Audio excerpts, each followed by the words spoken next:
Should be able to zoom in. It's the audio level.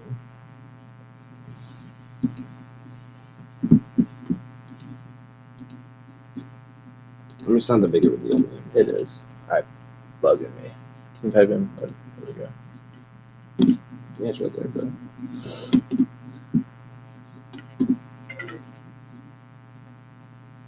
Yeah, that's for sure.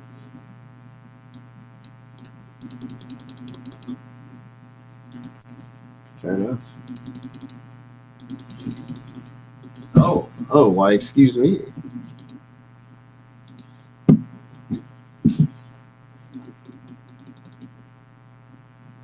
There we go. I think that's actually perfect. Fair enough, friends. Fair enough.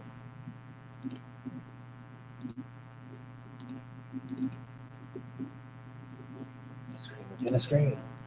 So we're live? Yeah. Just check it real quick. Just refresh.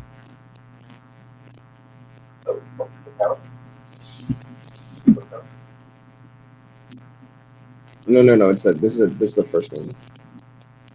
We can do that one. This one live? This one's live, yeah. Oh, they're back. Is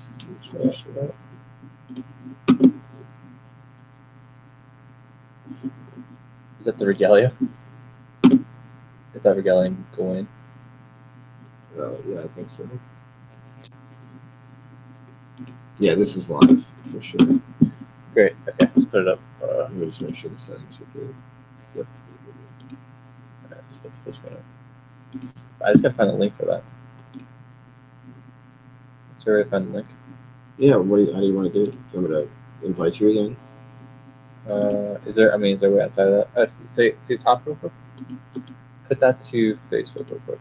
No, but this is the Hangout link. You can only have a max of 10 people on this at the time. This should be live. Because this is how we did it before. Yeah, just go to the channel. Yeah. Live now, right there. There it is. I want to do this one. Okay, yeah. This is the Hangout link. Yeah, so we're good. There it is. Yeah. This should be live. Because this is how we did it before.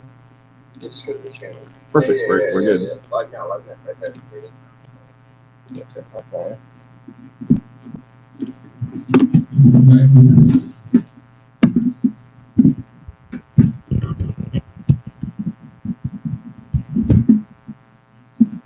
But why? I want to see ourselves too. Okay, we can move that like over here. Oh yeah, you move that monitor, right? Yeah. Well, actually, I'll move back here. I'll do this right here. Perfect. Right? Yeah. There we go. Okay. Cool. So we're good? I think we are. Perfect.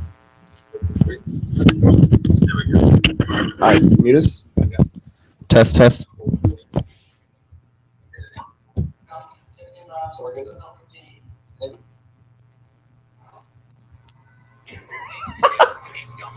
All right, here we go. Watching this again. Round 2 starts.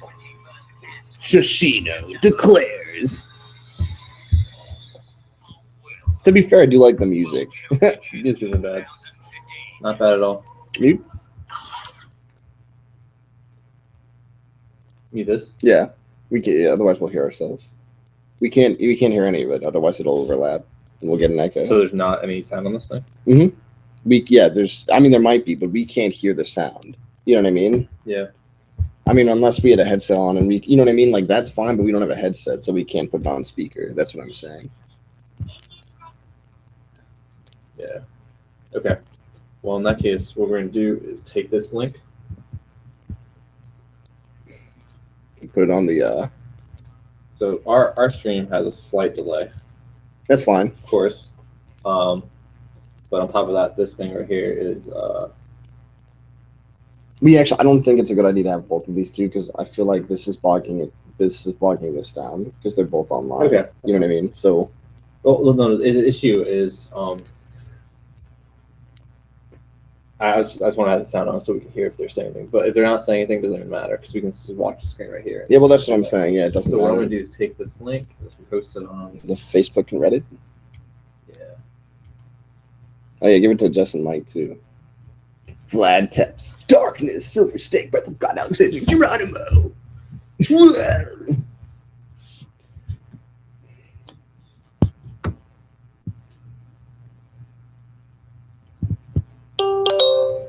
All right, we're good. What is that? Is that your text? Yeah, did you send it? Oh, yeah, there it is. Cool. Facebook page. Forcible TCG US.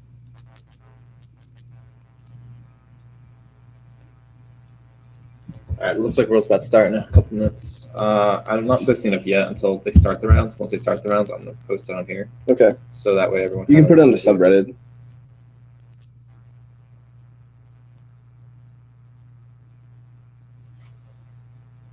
Is that okay?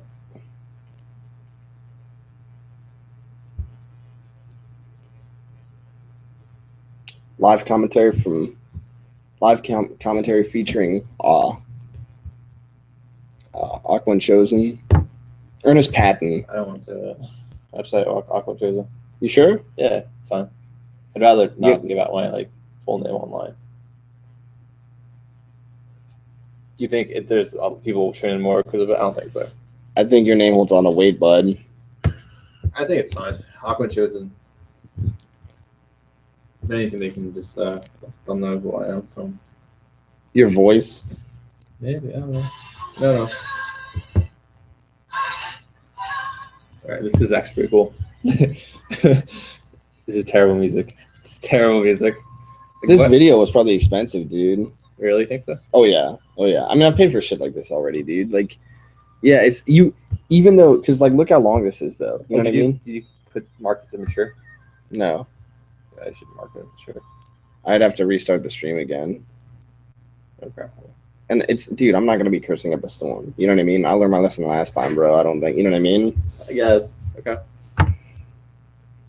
Oh my god. Are they just gonna replay these things over and over again? Yeah. Which I mean, I respect. I mean, I'm telling you, dude. I think this dude spent a ton of money on this. Like this right here probably cost him at least $500 for just this little spot. Because doing all these overlays and stuff is not. I mean, it's not difficult, but it's not easy. Yeah, video work's expensive because it's time consuming. It is, and you need a staff to do it. Yeah, this is a rendering issue with the RAM, for sure. Because see how it's so clean over here, and over here it's not. Yeah.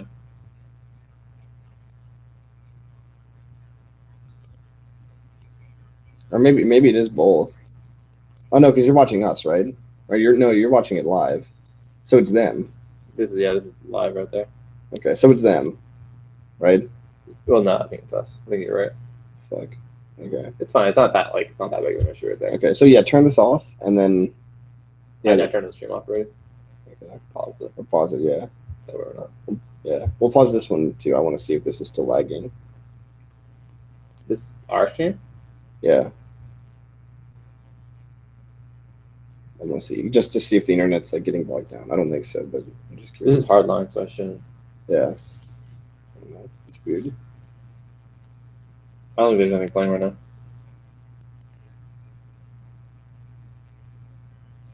Yeah, it's definitely playing right now. Huh? No, it's playing right now. Yeah. Guess who lives 5 seconds from you? Brian Stone. Really? He literally lives where the Sunoco is across the bridge? Yeah. He lives right there. Okay. I was like, what? I found out That's funny. literally on Friday. I was like, what the fuck? That's really funny. So I guess the coverage will start at 11:50, it's saying. Wow. What the fuck? All right, I'm gonna check your phone real quick. Yeah. We just switched our faces.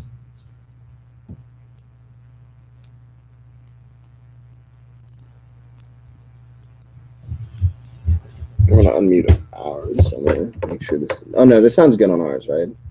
Yeah, sounds good. All right. Okay. Let me just. Not like not that big of a thing. Okay, so yeah, turn this off, and then everything on good. Pause it, yeah. Yeah, we'll pause this one too. I want to see if this is still lagging. This our cam? Yeah. We'll see, just to see if the internet's like good enough. I don't think so. But This sounds good. We don't even have to hold the mics up, so we're good. Let's switch to our screen. I don't think there's anything. Oh no, it's back. Okay, you can probably start it now. What time? 41 life. That's impressive. Yeah.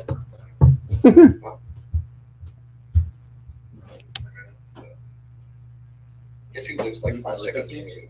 Huh? You know, Brian Stone. Yeah. He literally lives like, you know where the Sunoco is across the bridge? Yeah. He lives right there. Okay. It's like what I found out as well. It's literally on Friday. I was like, what the fuck? He's John. Oh, they're doing it again. His will absolute. Like, Oh my God. Sashimi, fucking tuna. wow. What the fuck? I'm checking that over. Yeah. It's just short faces. We welcome you to play.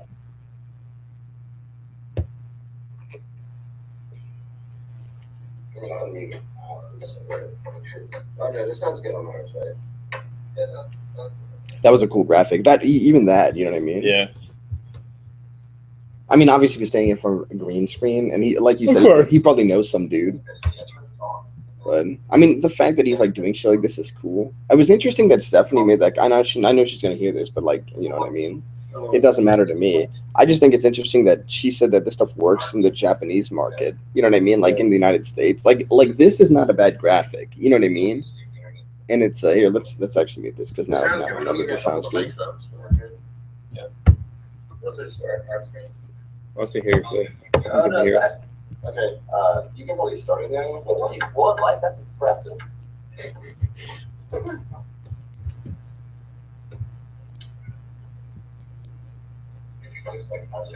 Yeah, you can for sure. You hear in the background? Yeah. Yeah, we can. We can. From the contract, their spirit has changed into the engaged knight. Even if their form changes, their spirit will not fade. The hero's stories had already passed as history. Now it starts from here as a new legend. Yeah, like it's like Worlds, so he's like playing all of the stuff that he like spent money on. Yeah. You know what I mean? Hannibal Barca, Light, Alexander, Flame. Oh, I was like red. Flame. What is that? Julius Caesar, water, heart, wind. What the? I don't even. I actually like that really. Who is that Minamoto? Wait, what does the wind one do? It readies 2 resonators on your side of the field when it flips. You kidding me? Just like play what's it called? Blazer or whatever you attack with it once, and then you flip them, attack with it again. So, or I could just play like PST and just But 3 mana, same thing. Yeah, but then I can play Blazer and just kill their ruler if they. But you don't have to have a card to do is the point. Like you just OTK as your ruler. I mean, yeah, but It's not bad. it's not bad. But yeah, remember how good we thought Alexander was Alexander was pretty good until we realized everything in Swift is. until we realized the regalias were just broken. Yeah, it's interesting that it was like everybody that was ahead of the meta. Well, I mean, that's the one thing I love. Force of Will's meta has actually been really fast. Like it's evolved really quickly. Yeah, I mean with the regalia incursion, I think the speed jumped. Dude, I hate the new artwork from Melgis and Faria, dude. Oh, yeah, I agree. Like Far is okay. Melgis is something I'm not a fan of. Valentina looks good. She's probably the best looking ruler in this set. I think Prisha. Really? I like Prisha. I will. Rezzer looks like shit. Rezzer's terrible. Machina is okay. I like Maribel. Mac or Mock? Machina? I always feel like it's like arugula because it's like Arla. I don't know. I know, right? Alice and the Licking Girl and the Licking. I think that's cool that they did this again, like they did with Pandora. You know what I mean? Yeah. That was actually really clever. It was funny. You know That's Do you want to leave a message for Stephanie and see how she's doing? I did. Oh, you did? Yeah, way ahead of you, dude.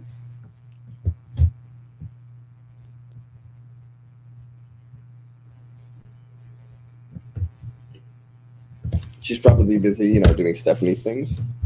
Yeah. I feel confident, man. I'm pretty pleased. What time is it?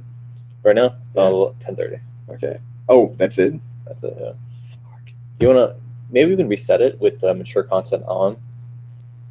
I think that might be better. This isn't ponies, dude. Okay. You know what I mean? Like, Yeah. I don't think anyone. First off, we're doing this because first off, this is the first time we're showing like both of us together as casters.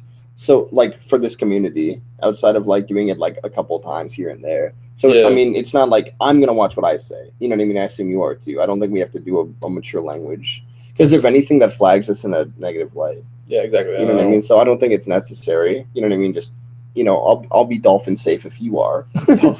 Right? What does that even mean? I don't. Rulers of the world, hear me. Rulers of the world, hear me.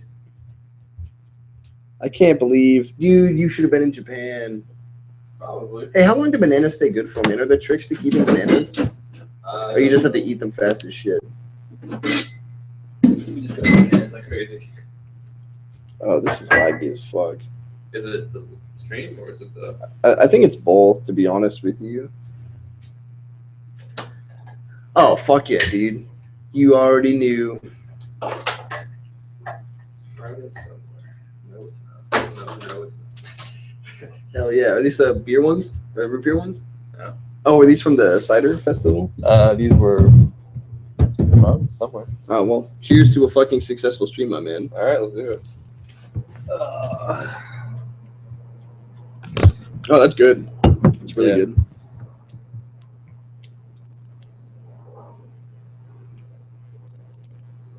I think it's both. I think it's theirs and ours. You know what I mean? Yeah, probably. But the thing, like, oh, also I like do you see how they're doing all this shit between rounds? Like, it's Yeah. super crucial.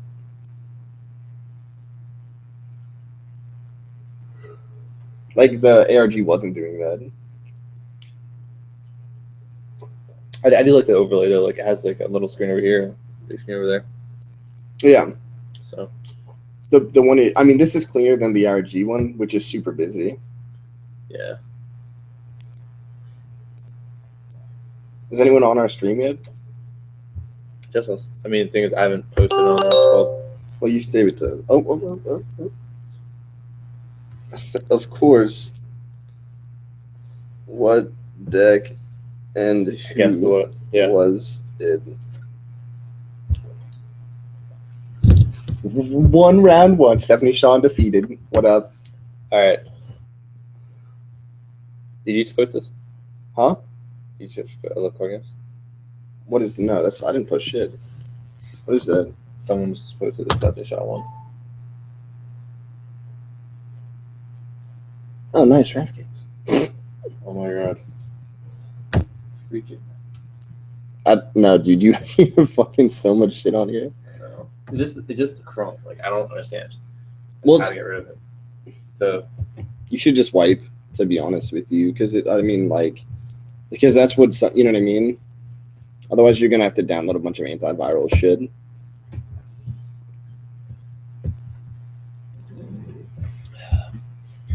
all right, guys. Okay, so let's talk. What deck and who was it? Side. Alice side into Blazer. Yuki, don't know his last name. Hello. This Japanese guy. Idiot. He sided into Blazer. Got scared. What time is it? 2 up. You can start it. You can start the stream now. You can like explain, or you can go out. You know what I mean? Like you can post it now.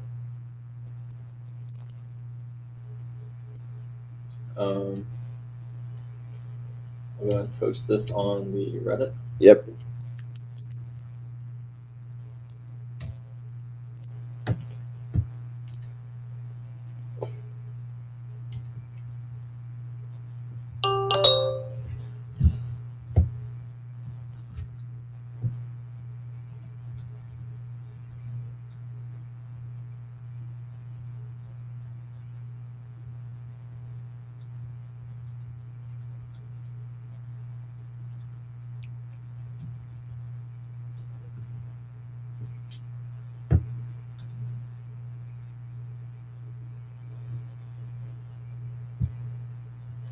Okay, so Okay, there's a perfect. slight delay on our stream, That's okay. but we can post it to our picture of us now if you want to. If you want to. Okay. Yeah, it's a good idea. Let's go to the green one. Oh yeah, right.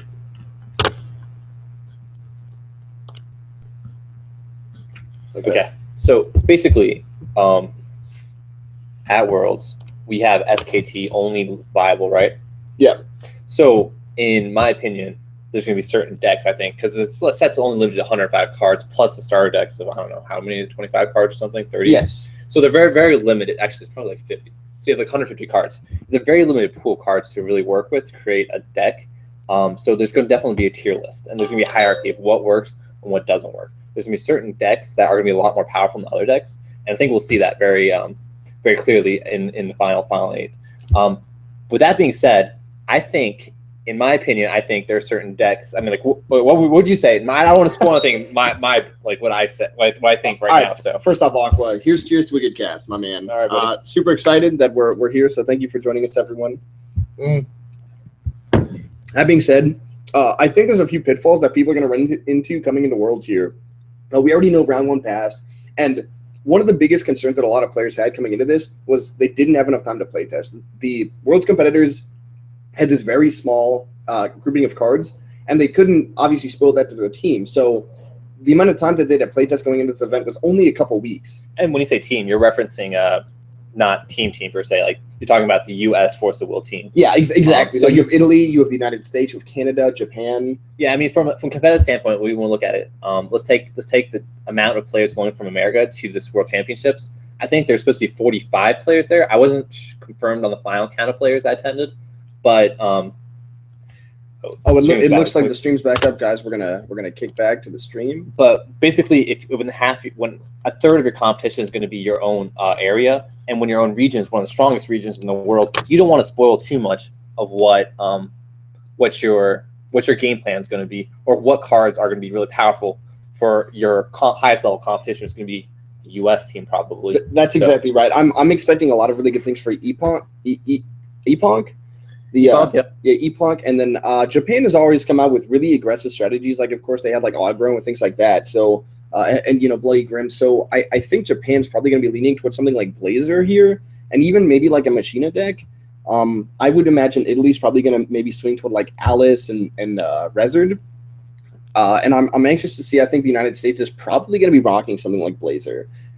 I want to be. I anticipate actually a lot of Blazers. And going to round one, we actually heard from Stephanie Shaw.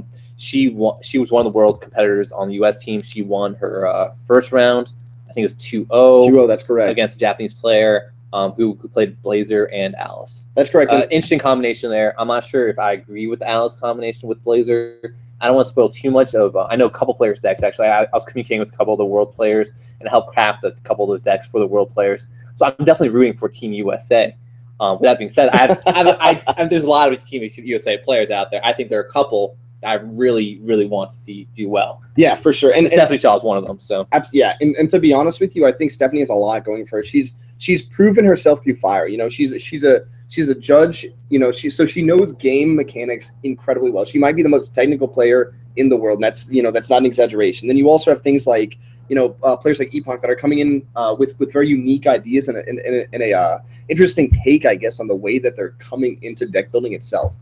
So I'm really anxious to see those two face off, but I really want to see what Stephanie Shaw can take coming into this competition and moving forward usually with some sort of control variant. Like, of course, we saw her with her very interesting Mephistopheles Pandora build where she was utilizing basically an OTK with Bind of Gravity and going off with Mephistopheles where she got her invite in Rhode Island. And I think it's very likely that she's probably going to be doing something similar to that with the list. Yeah.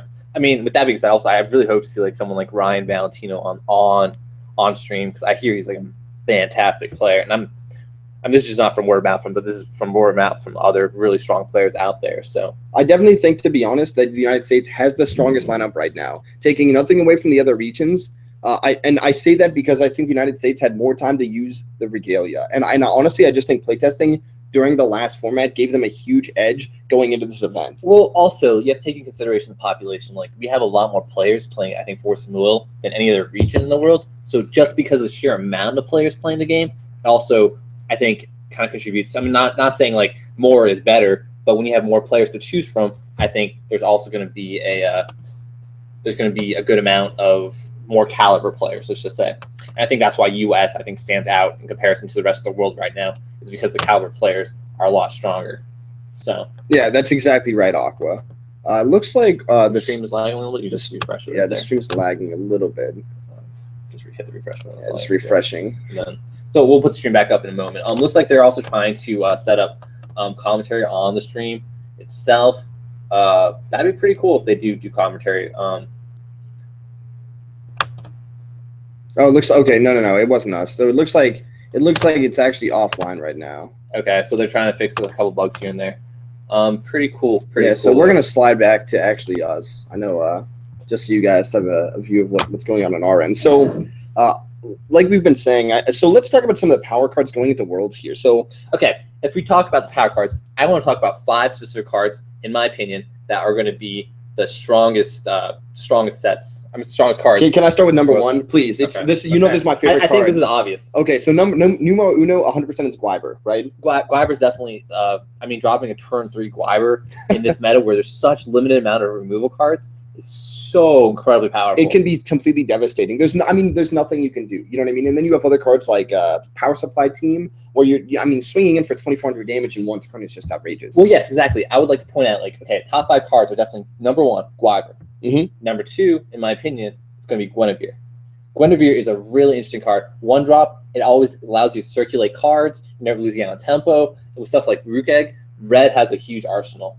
Now, I'm going to go sticking with red. I think number 3, no doubt, is Lancelot, right? Hands down, Lancelot. Lancelot is a monster in the field right now. Not only is Lancelot a 6/6 for 2, which is just completely outrageous, we're looking at a resonator that can swing in, and it is hard removal. And in a format where you only have access to about 150 cards, and you have something that can ping something for 700 damage, that's a stronger output than like a Demon Flame, you know? Absolutely. And in conjunction with cards like, I know a lot of US players weren't a fan of Rapid Growth, but I just want to say, like, having a single Rapid Growth in hand with just like a limited access screen, like if you ran a Blazer list, it's outrageous. With white, I'm not gonna say anything. I mean, I didn't want to say anything going into the tournament, but like I talked to a couple of other World competitors. And having a lineup of Blaze, like a full Blazer, a lot of players probably playing white. And what's that? Pull up the stream just so we make sure that we know if it comes back up. Okay. Yeah. So you spoke with other Worlds competitors. Yeah. So I spoke with other Worlds competitors. Basically, if I was saying, like, if they ran mono white with a splash of green, so like if you ran 4 or 3 green stones and just added rapid growth, that's a removal card and is a buff card. It buffs a Resonator, a J Ruler. If you have a Lancelot, it's basically a 2 times removal spell. Oh, it's outrageous. Like, you swing in with 1,000, you ping something for 700. That is a removal spell and a buff to your Resonator. That's incredible. It's insane. So Lancelot, number 3. Yeah. Number 4. I'm actually going to say Medusa here. I think Medusa is probably the strongest blue Resonator in the game right now, and that's actually over Cheshire. So just the power creep in general coming into the set. I wouldn't agree with that part. Like, I definitely, because it's a 3-drop. Yeah. 3-drops are crucial. And it's 1 green and 2 void. But it's very susceptible to a lot of dangerous stuff. Like, you have Zeeks, you have Stone Death. There's so much removal in the main gameplay right now. In New Frontiers format, there's a lot of removal. So Medusa is not as powerful as Cheshire, in my opinion, but it's still, in this current format, with SKT. Yes, I'm sorry, thank you. Only SKT, it is definitely one of the most powerful cards because it is a removal every turn. If you guys don't know what Medusa does, Medusa, when it attacks or blocks, it takes the Resonator that is blocking it or attacking into it and puts it at the bottom of the deck. So blocks or is blocking, essentially. That's exactly how it works. And it just bottom decks the Resonator. Yeah. In a format where there's such little bit of removal, having a card that can do that every turn is just so powerful. It's outrageous, especially in conjunction with what's the Regalia? Okay, that brings us to our 5th and most powerful card in the format. With that, we have number 5, Gleipnir. Gleipnir is so incredible. It's probably one of the most undervalued cards. Oh my god! And a lot of the U.S. players probably don't even know the power level it increases. I know the first time that I saw Gleipnir, I just underwhelming. You look at it, and it's like, It's not that great. Yeah, absolutely. But it basically has a built-in. I don't know. I don't play Magic, so I'm not sure exactly what the terms like how they correlate. But there's a card in Magic where this says like you fight another creature. This does that every turn. Yeah, And you force the resonator block, and so basically like you can go Lancelot swing, force their small guy to block, and then you something pick for something 7. So like you force so the other guy's not going to block. Well, I don't know exactly, but anyway, you definitely have a lot of like power. Like there's a lot of trees. And you can also force J rulers to block as well. So that's a great way to deal with J rulers. Yeah, exactly. That's so true. And so basically, there's only 2 real J ruler destruction cards, or 3, I guess. So you have Blazer, which obviously we're all familiar with the ruler. We have Blazer. We have Dark Pulse, which is of course one black, 1 void. The -6/-6, very strong. And then of course the last one's Gleipnir. Exactly. With that being said, what are your favorite rulers going into this? Like, is there one strong ruler, or do you think there's definitely like more variety in this current format? Even there's only 6 or 7 rulers, a very limited amount of rulers available to us. That's a great question. So I think there's a lot of rulers going into this that are very deceptively good. So we're looking at cards, like now, we're talking about this the SKT format. Of course, yeah. Okay, so just looking in the SKT format without looking into like the whole broad New Frontiers format that we're going to be approaching in the next couple of weeks. Yeah. Okay. Yeah, for sure. So I think there's a few rulers going into this set that I think are deceptively good. I think people are going to lean immediately toward Melgis and Faria because they were so used to them in the last format. And I think there's a lot of comfort picking there. However, I do not think they're the strongest picks here. I think in regards to red, I think there's a very strong tendency to use Blazer because Blazer not only gives you that dig into red, but it also says no. Like, you cannot have a J ruler, especially if you're main decking Death Scythe. And that alone by itself is such a deterrent. You're not going to give your opponent access to 1,000 J ruler for nothing, or sacrificing your own. You're basically setting yourself off tempo, and you're giving yourself access to red playing Blazer, so you can play things like main deck Lancelots. You know what I mean? So I think Blazer's going to be played a lot. I think Rezard also has some viable strategies as well. Especially if you're doing things like resting double Death Scythe and going into J activation on turn 6, that's a very strong play. And I think it's really difficult to deal with that, especially if you're discarding every card in your hand and destroying all of your resonators. Rezard is definitely a really incredible ruler right now. If you can pull up on the screen here, also we can pull out the ruler. Force of Will. Should be like IT or something. Yeah. USO. It'll come up. Yeah, we're gonna pull up the. We're gonna pull it up right now. Yeah, we have the database. Oh, and it actually looks like. Looks like they have commentary too on their stream. But actually, I think these are Italians. Oh, Italian casters. That would be my guess. I don't know if they're the United States. The other thing too is, there's a level of knowledge I think going into this event. So I wouldn't be surprised if these casters on the current Japanese stream are actually let's pull it up now because I think they're getting ready to move in. It looks like Jordan and Mario. Okay, yeah, let's take a look here.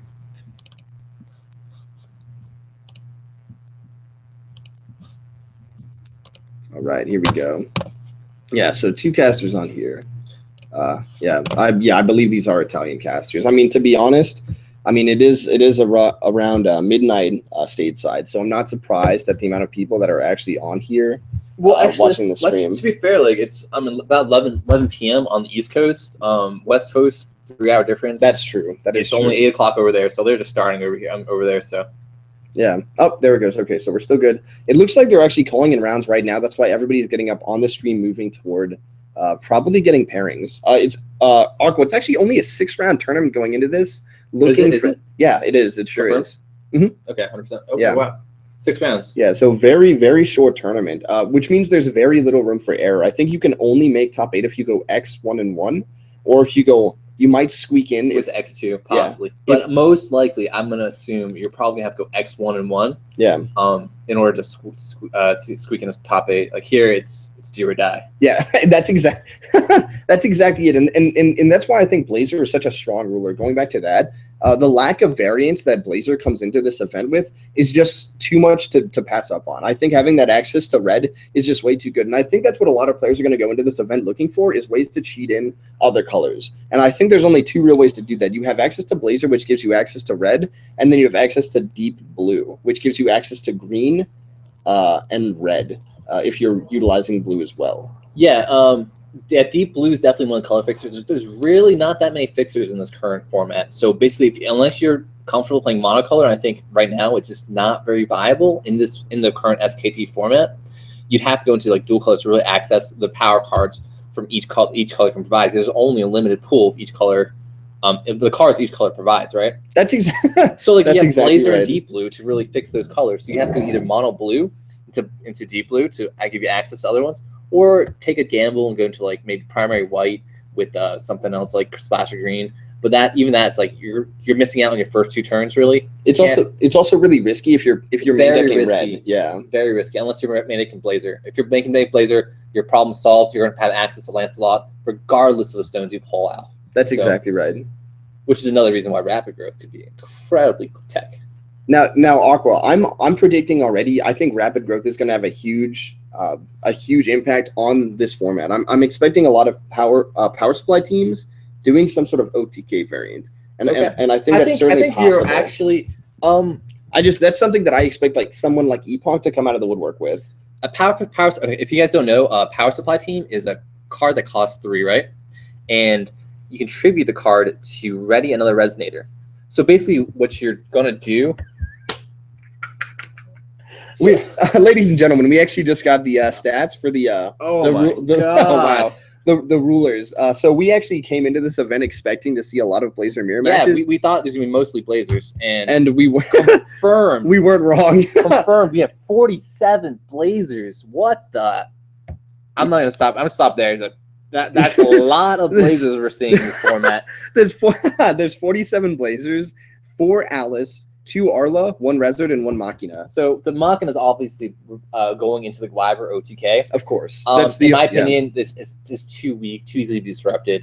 Resort, great ruler, but might take players off guard. But if you play tested against it, I don't think you should have a problem. As long as you main deck the 3 or 4 horns. The other thing too about Resort is Resort is scary on his own because he can randomly win, and that's the terrifying thing about it.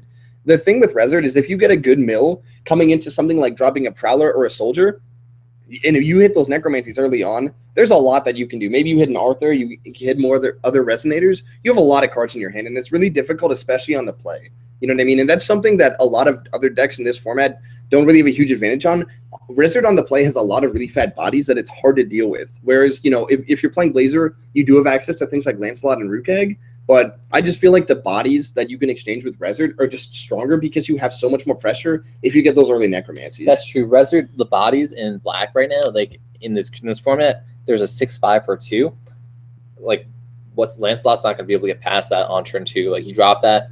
If they're on the play, there's not really much you can do. But if they're not, yeah, that's a big body. Beyond that, too, if you go into turn 4 and you drop an Arthur, you're looking at giving all of your opponent's Resonators, assuming they're not utilizing black, -2/-2. So and why does that matter? You're killing Wyvers. Yeah, your Wyver is definitely a lot weaker than it initially was. Not just that too. If you're on the play and if you can get it out before they can drop their Gwyber, you're killing things like Rukeg and Percival. So they're not going to have the access to play that Gwyber if those are the only cards that they can play in order to get that card on the field. Very true. Very true. Okay. Well, we're gonna pause here real quick, I think, to see what's going on in the tournament. So we'll be right back, guys. Sorry, pause the stream. No. Usually the stream going on for a second. Yeah, we can mute real quick.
All right, ladies and gentlemen, and we're back.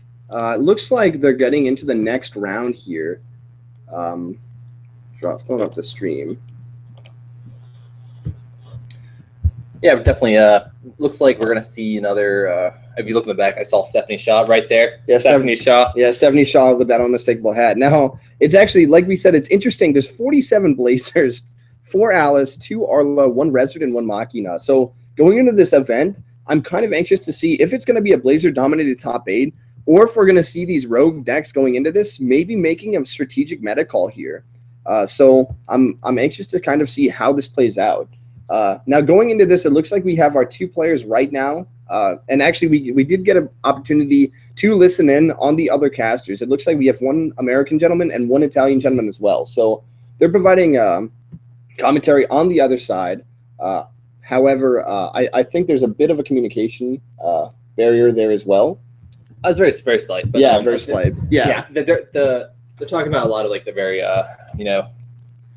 what's going on in the field around them, which they have to have inside perspective over there. It's pretty cool. But I mean, how many Blazers again are we going back on? 47. 47 Blazers. That's a lot of Blazers we're seeing, and that's nothing we did not expect. Now I would have ran Blazer if I went to this event, honestly, but I would have teched in the PST along with the green for the tech. Yeah, Power Supply team is just too good almost not to run. The fact that it's 3 void, so you can splash it in anything, is just so good because it comes in, and it's one of those things that it's just unexpected damage. Anytime that you can surprise your opponent is just huge. It's incredible. So I'm guessing we're probably going to see Blazer versus Blazer here. Actually, another really powerful card, potent card, is definitely, in my opinion, Belvedere. Oh, absolutely. Belvedere? Yeah. Belvedere, okay. Belvedere outrageously strong here. Yes. Belvedere is an incredible card. So what Belvedere does is he's an 8/8, right? Or 7/7. 7/7. As you were, yeah. He's target attack. Yeah, he's two light, yeah. 1 colorless. Mhm. And when it comes in the field, banish or destroy a target resonator with 1,000 or more attack. Yeah, so he's answering those things like Gwyber. He's answering things like King Arthur. He's answering things like Drake. So he's coming in and destroying. He's hard removal in a format without it. Yeah, exactly. And there's 2 big cards that, in my opinion, are the biggest concerns here, and that's going to be Gwyber and Drake, most likely. That's exactly. If you're hitting every mirror match, Blazers are going to probably be playing Gwyber and Drake. So. Now, I'm anxious to see what these so obviously, since we know there's so many Blazers, I'm expecting a Blazer mirror match here. So going into game 1, because we know they're utilizing red, I think we're going to see a lot of really strong, I'd like not to say that things are going to come down to a dice flip roll here, but I think it's hard to really come back if you're playing a mirror match, red versus red. And of course, Aqua, you have a lot of insight going into a matchup like this, how difficult it is to come back from being on the draw against, mono red essentially, or just a red main deck. It definitely is really difficult, but at the same time, as long as at this level of play, like every player here is probably a world-class player. Everyone has the mechanics. Everyone has the thought tree process. Like they all understand how to play the matches. But are they familiar with the matches? That's the next question. If they're not familiar with the mirror matches, you have to understand how their mirror match interaction, or at least if you're not playing the mirror match, you have to know how to play against that Blazer matchup. And that is crucial, especially if you're on the draw. That's exactly right. So going into this, it looks like both players are going to present their decks. Going into round 2, a full 60-minute round. So I believe Stephanie Shaw, when she gave us that information, she said she actually went 2-0 against her previous opponent. And now, of course, we're not going to reveal what she's actually playing in this event. She asked us politely to keep that under wraps. But it looks like she might be going rogue. So excited to see how this goes. All right, well. So going into this event, kind of anxious to see what rulers are flipped here. Now, if it is a Blazer mirror match, then we can give you folks some insight onto what we expect them to be playing. So we've been doing a fair amount of testing on our end as well, and we do believe it's pretty reasonable to assume a few things. So it looks like it's Jordan versus Mario, unless they didn't update the names, which I'm not too certain they did. So it looks like we're seeing some white and red. So not a big surprise here. So I'm going to just assume Blazer going into this, a Blazer mirror match. When you see an early, like 2 Lancelots, you know, in both or Lancelot in each player's hand like that, you just have to assume that you're going to see you know, some sort of way to get them out, you know, early on. So yeah, no surprise there. Seeing Blazer White. So yeah, this looks like the obvious choice here. Again, Lancelot Gwyber is a very reasonable assumption going into a deck building event like this. Oh yeah, is that their hand on the side? I think It is. Well, that's interesting. That's a very yeah. That'd be I don't know. To be honest, like doing that would like really weird me out. Yeah, in tournament setting, like I feel like I have to like have my cards, I have to shuffle, I have to go through. But that's just like the card player in me. So yeah, there's a lot to be said about like, you know, holding your cards and like weighing your options as well. So also, folks, we have to apologize for the quality of the stream as well. The Japanese stream itself is experiencing a little bit of lag, and because of that, of course, you're seeing that on our stream as well. So we do have to apologize for that. Yeah, that really isn't us. It's the stream itself. But there's nothing we can do about that to fix that right now. Yeah, so it looks like it's a Blazer and Blazer dropping a Percival really early. Turn one. I'm surprised he didn't play any of like. Oh, he must be playing a more of a mid-range centric deck. So he's bypassing the early Gwyber and he's bypassing to play.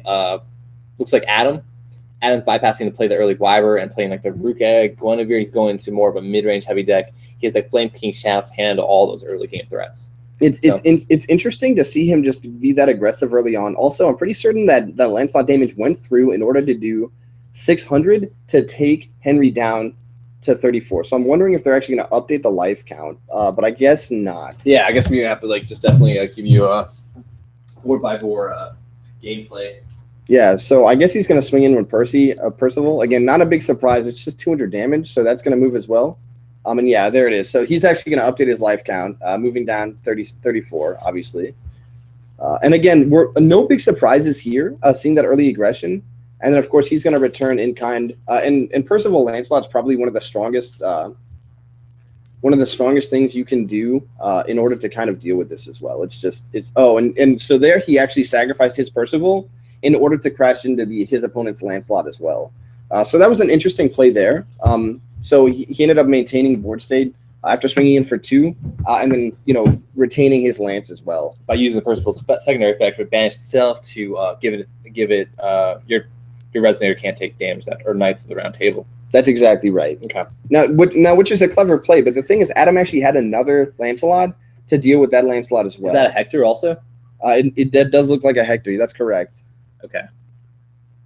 So what he did was he pumped the Lancelot with the Hector on the field to draw it up to 1,000 attack, swung in, pinging the Lancelot for 700 damage, and hitting life for 1,000. 1,000. Okay. Yeah, that's a lot of damage. The power to when you're on the draw. Like when you're on the draw, it's really hard to recover.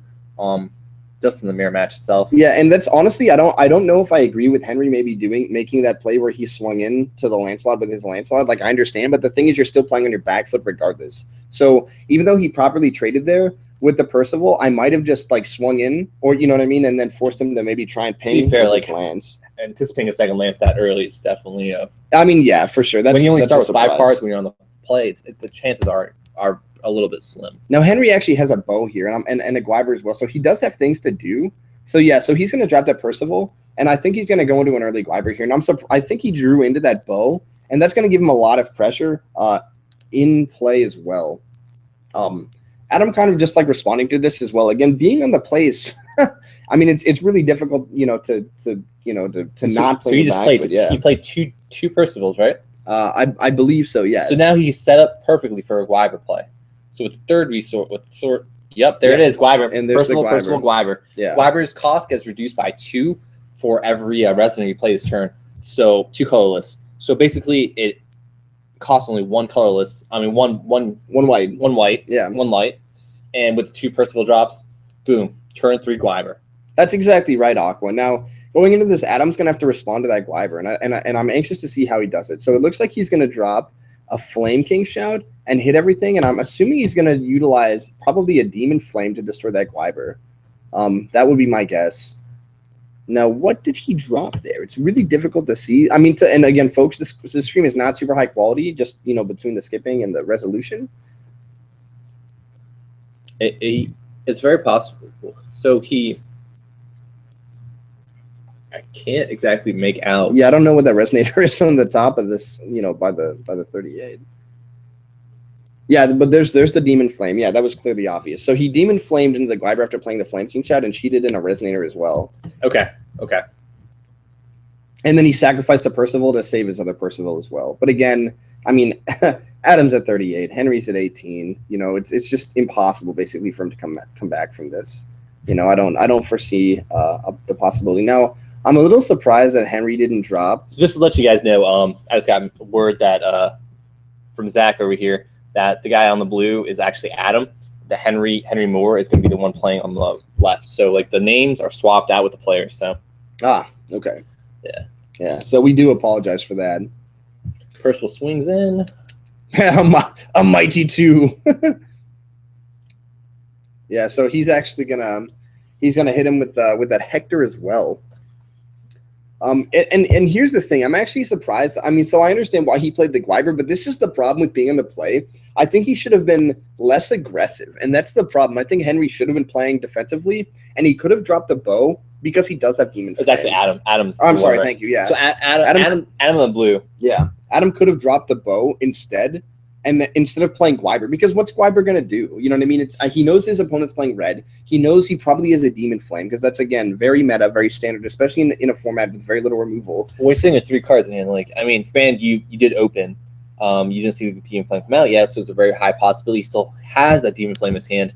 I don't know. I feel like Adam made the right plays so far. It's just when you're playing, like I said, if you're playing on the draw in the mirror match, it's just really you're playing an uphill battle. That's exactly right, and that's why I think I'm just surprised. I don't know. I would have tried to respect the Lancelot more, and I might have played the bow instead of dropping Gwyber.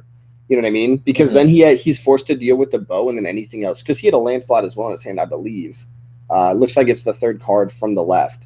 So he could have dropped a Lancelot and then just swung into something and had bow and Demon Flame as backup as well. And that would have handled any threats that he swung into as well, which would have been huge for him. Now, I'm not saying that what he did was wrong, especially since he had Percival. So he could have Percy'd, played the bow, and then played the Lancelot as well, and still had access to that Demon Flame. But still, it's risky. I'm not honestly a huge fan of the mono white variant, of basically Blazer White. I'd rather have a splash of like something like blue, give you access to like something like Medusa and Gleipnir, which are so incredible, especially if you're on the play. Especially running Blazer as well, you have access to those other colors. Well, exactly. You only need 1 blue to access Medusa. Yeah. You throw Gleipnir in there, like all of a sudden you have Gleipnir and Medusa, Lancelot, Gleipnir. Like you're gonna be losing out on all advantage you can hold with that Gleipnir when you're on the draw. Like you're just not gonna be able to really handle that Gleipnir really well.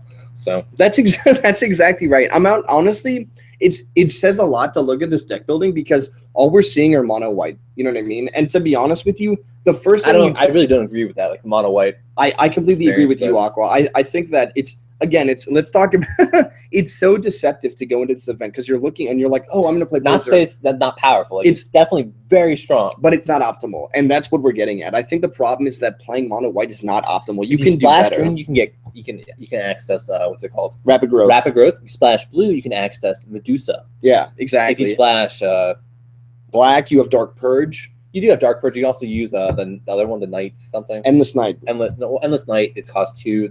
What's the Resonator one? Cost 3. Oh, yeah, that's Endless Knights. No, that's Endless Knights is instant. Yeah. I'm talking about the Resonator. You play face down. Dredger. Underground Dragger. Underground Dragger. Yep, yeah, that's it. Underground Dragger is a beautiful card. Now, it looks like the stream's having a few technical difficulties right now. We're going to keep that up. Yeah, so it looks like it's skipping around a little bit.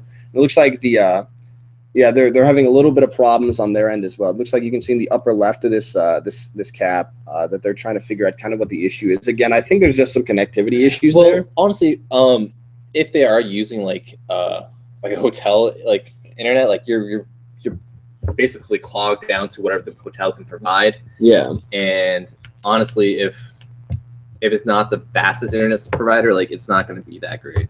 Yeah, that's exactly right. And especially if they're on hardline, if they're casting while on Wi-Fi, it's definitely a high probability of it being a little bit slow. So that's exactly right.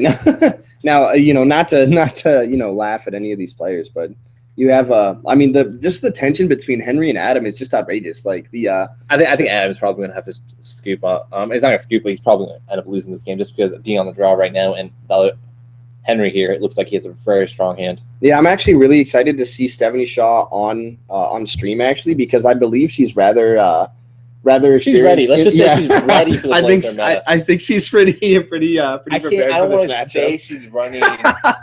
She's definitely very ready for the meta. And like I said, like having a little like I honestly think that having mono white is actually better than splashing black, in my opinion. I would agree. Black, I think, is a little bit subpar right now. I'd rather have Gawain on turn 2 than what black can offer.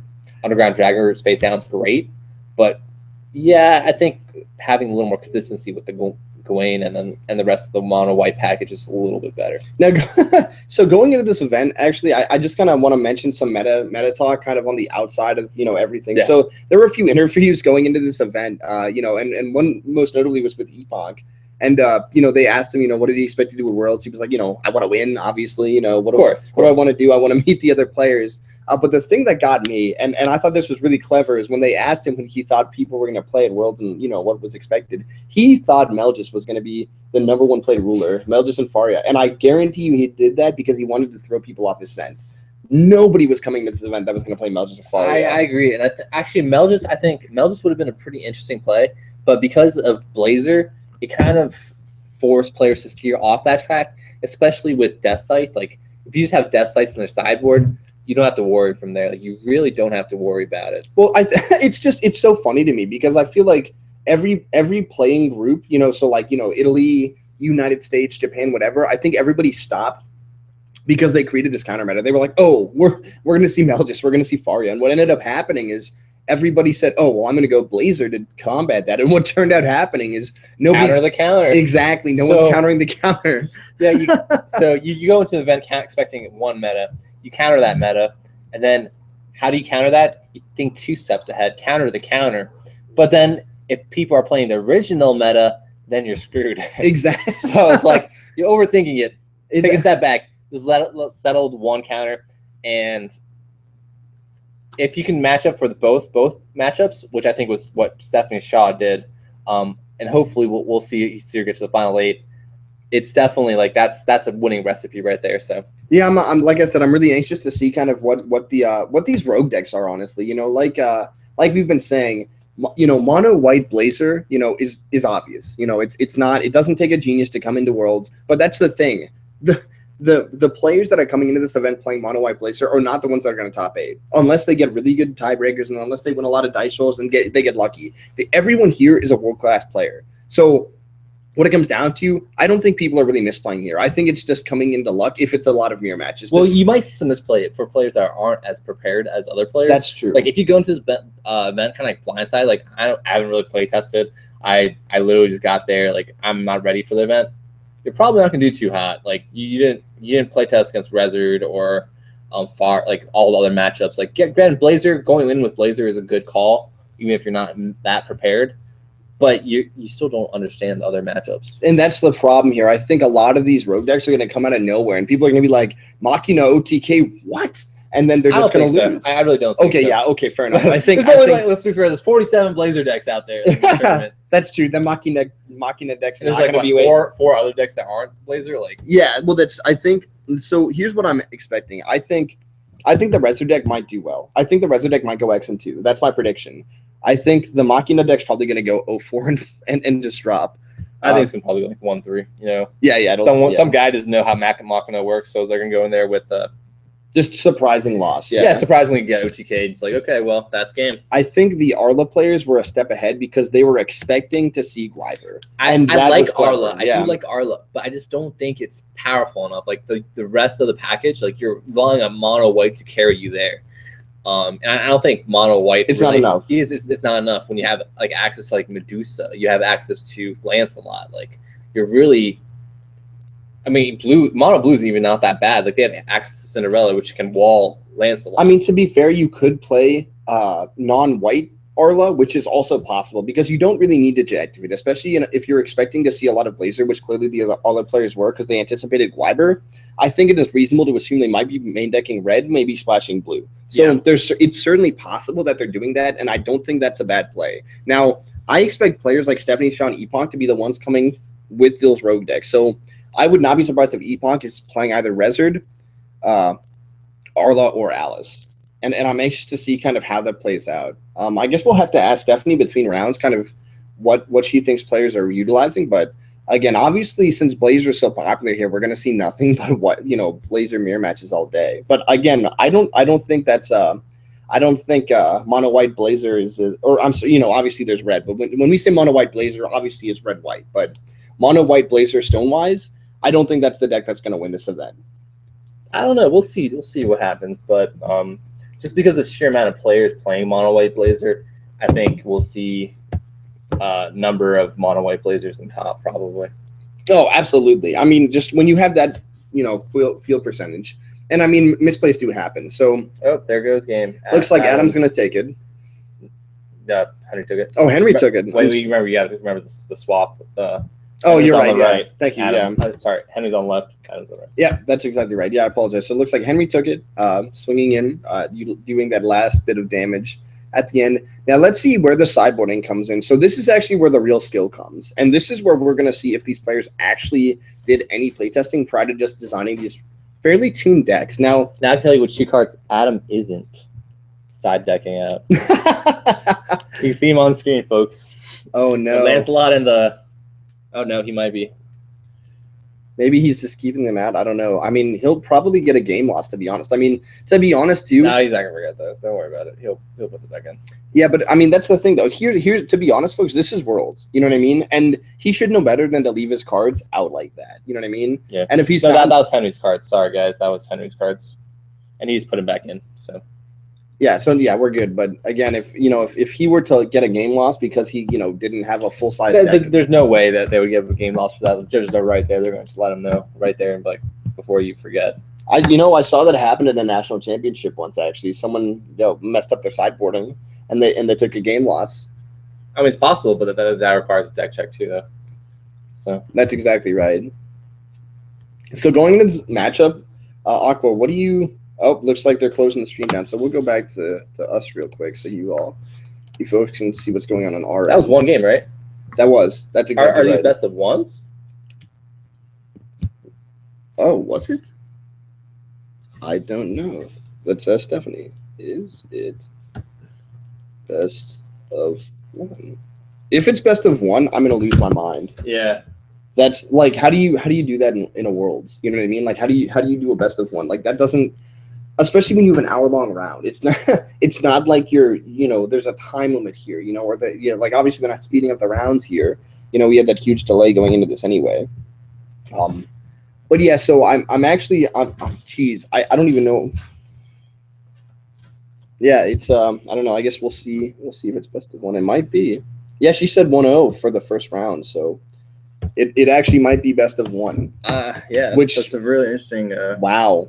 I'm actually floored by that. No, it's definitely best of 3. Oh, it is? Yep. Okay. So it's gonna be back up in a second, guys. Okay, we're back up. Yeah, I was about to lose my mind. All right, screen share, and we are back. All right, folks. Back up again. And so again, this is where the skill comes in. So Aqua, what do you anticipate people siding out in this mirror match? What would you do? What's rather useless in the mirror here? Well, what's really powerful in the mirror? Belladere. Yeah, that's okay. Like I would literally sign in all 4 because you're expecting the Drake, potentially a Drake. You're expecting Gwyber. Usually games by turn 5. These are pretty dominant board state in one player's direction. If it's on the player on the play, usually they'll secure the game. If it's a player on the draw that can able to recover and set up the board state, then we'll see. Now we're seeing an interesting, and I believe the names haven't been changed yet. So I think we're seeing Henry's hand on the left side as well, and actually that's an interesting card that he has there on the far left.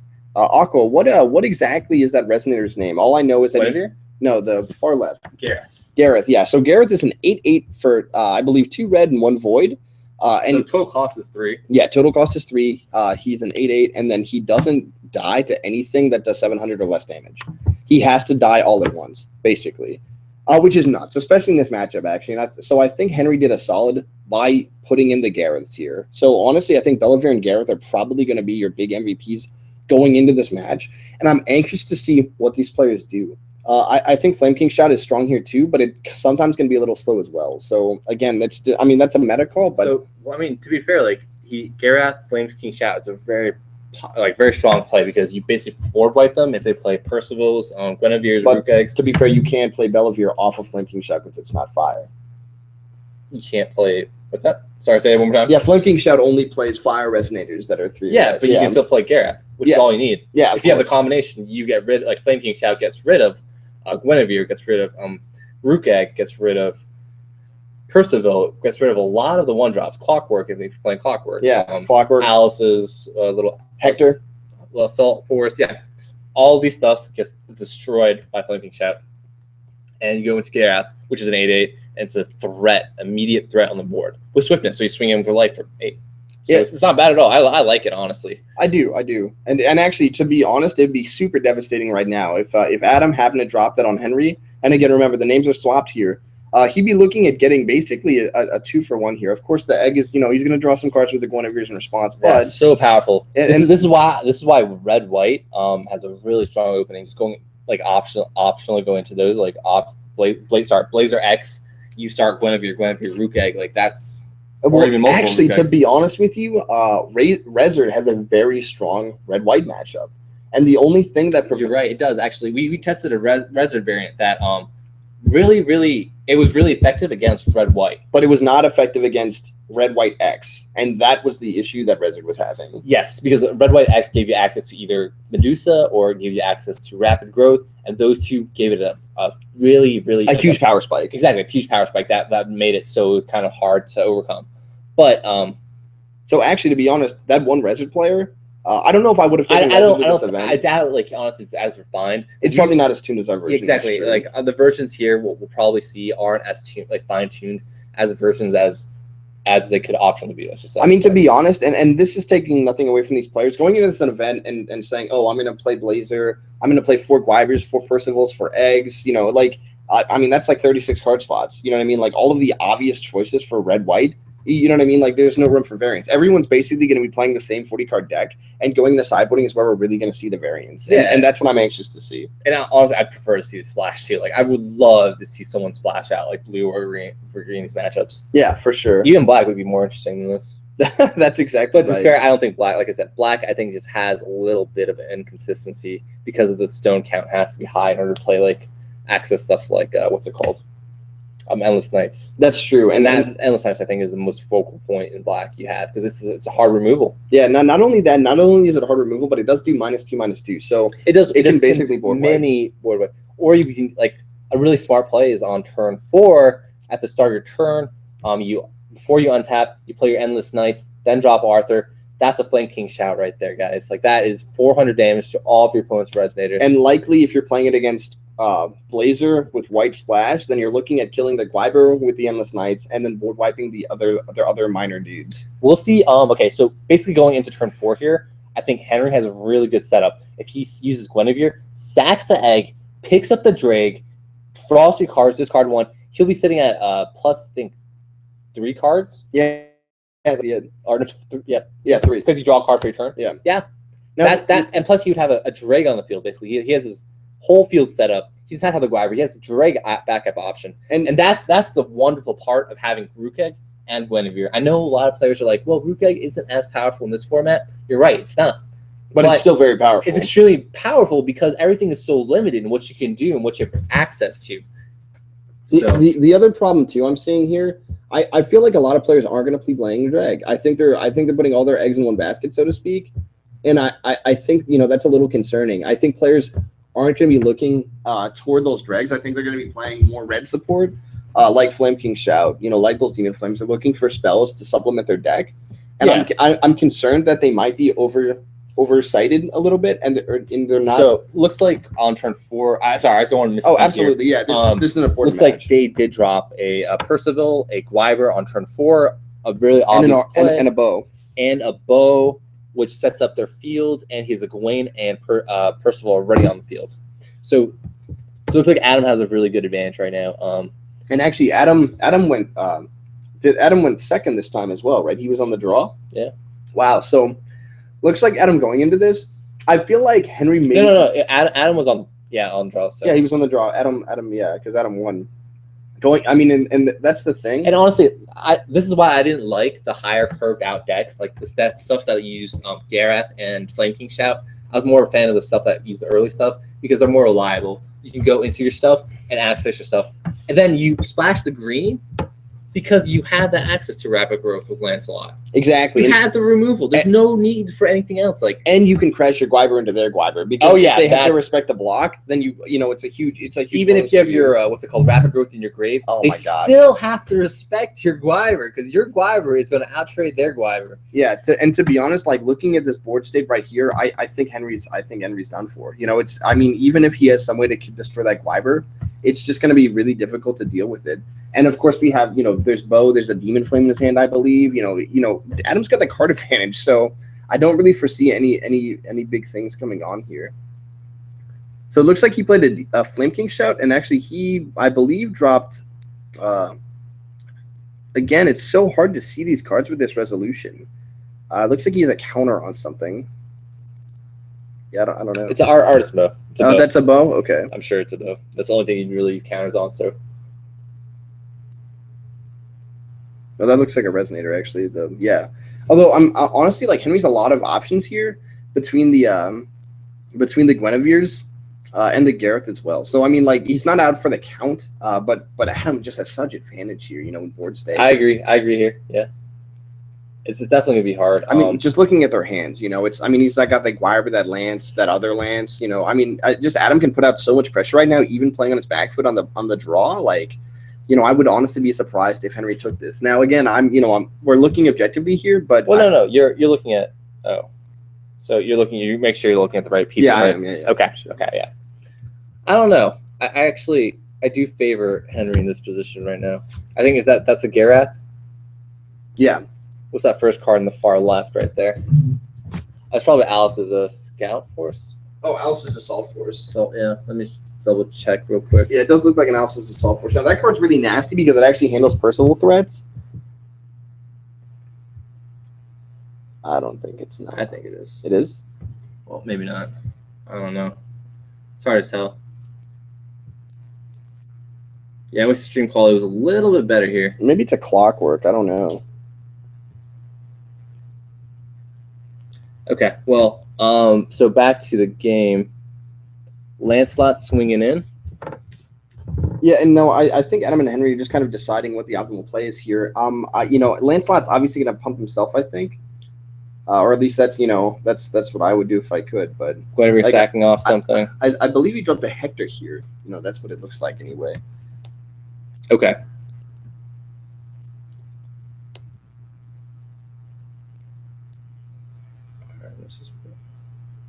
Yeah, the other thing too, anytime you do a stream like this, I think it's important to have player cams like this and hand cams, but I almost think it's a little superfluous. I think this their stream quality here. I'm happy that they have one at Worlds, but it's a little too busy for me. There's a lot going on. I don't care about this dude's occupation. Dude, you're a student. So bro, you're unemployed.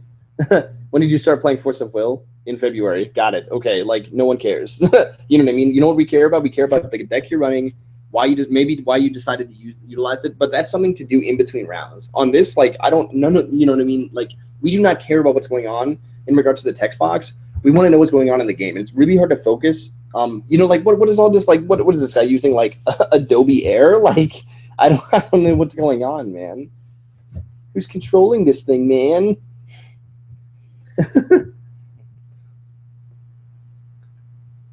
Yeah, it's definitely it's a little bit busy. You like it? I think they did a pretty good job for the most part. I just think it's a little bit busy. Like you said, I prefer instead of having the face cam. Well, face cams could be a little bit smaller and a little bit less. That's what I'm distractive. saying. But like all and to be fair, they don't need a picture of the commentators. Like no one cares about the commentators. Like if you really want, Don't we know you it? can have you can have the commentators in the bottom right corner, with the timer above their heads or something. The two players on top next to their names, the face cam to them, and maybe a view of the field. That's all you really need. Yeah. So looks like they're looking for a ruling question. I'm not exactly sure what they're trying to look at. All I know is that Lancelot swung in correct. Oh, maybe he missed the timing on the attack. Oh, he could have. Yeah. Oh, because maybe he had to ping it at the. I mean, obviously you have to ping at the start of the attack. You know what I mean? So he could have missed the timing on that, and that's why they're rewinding, I guess, because it might not alter game state. But again, this is Worlds. Like you should know your timing for cards that you've been playing for at least 3 months. You know, it's not like Lancelot hasn't been out for long enough, and it's not like these guys didn't get their invites to Worlds. Yeah, like they should know better. It's 2 months, but yeah, they should definitely know how Lancelot works. But I'm not sure if that's it. I don't know what happened there. I mean, I can only assume. But whatever that misplay is, looks like we have. It's been devastating for Adam. It looks like he's really shooken up here. Now it's Henry. They switched cams again. Oh, they switched the names again, or cams? Basically they have it right now. Adam on blue, it's correct. Henry on white. Okay, looks like they've corrected They finally did it. Yeah. Yep. So it looks like they fixed up. They fixed up the cams. But yeah, Henry's really shooken up here. A little more screen. So Henry's on the yellow sleeves, Adam's on the white sleeves. And Adam's in the blue.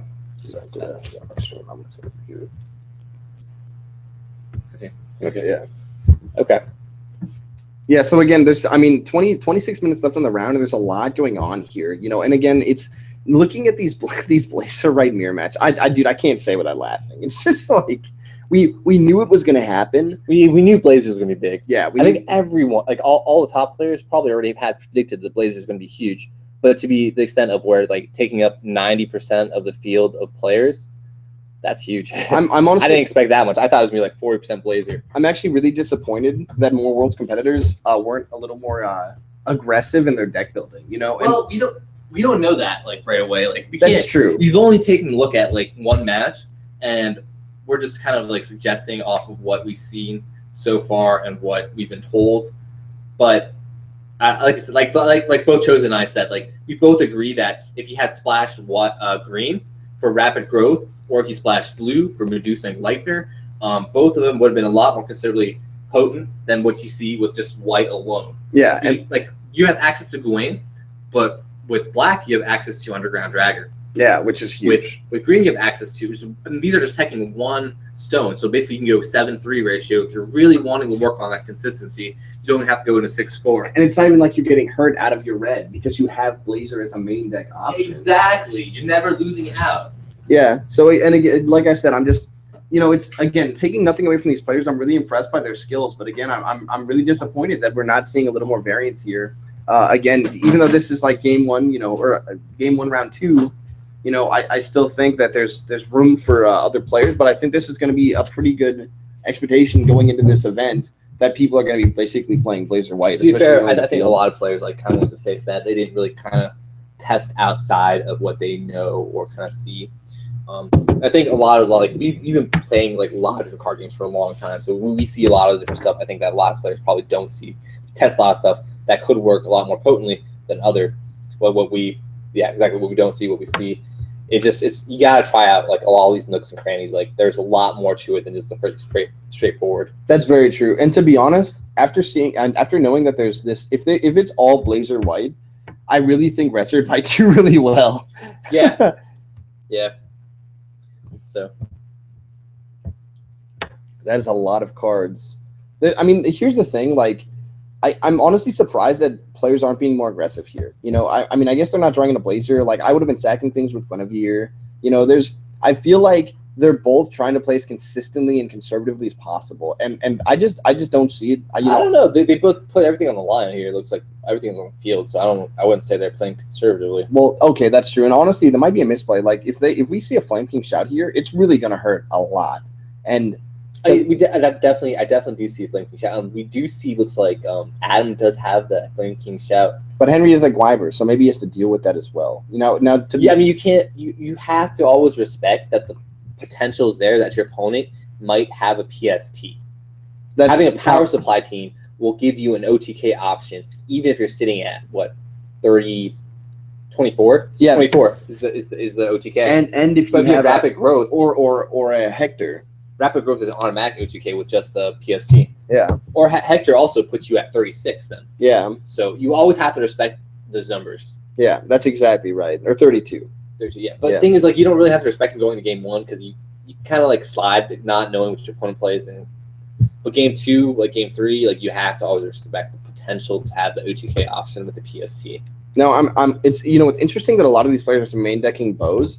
Now, again, that's not a surprise either, and I wonder how clever they think they are, like running these bows. I think most Paul players, like, everyone's running bow. You have to run bow to be competitive.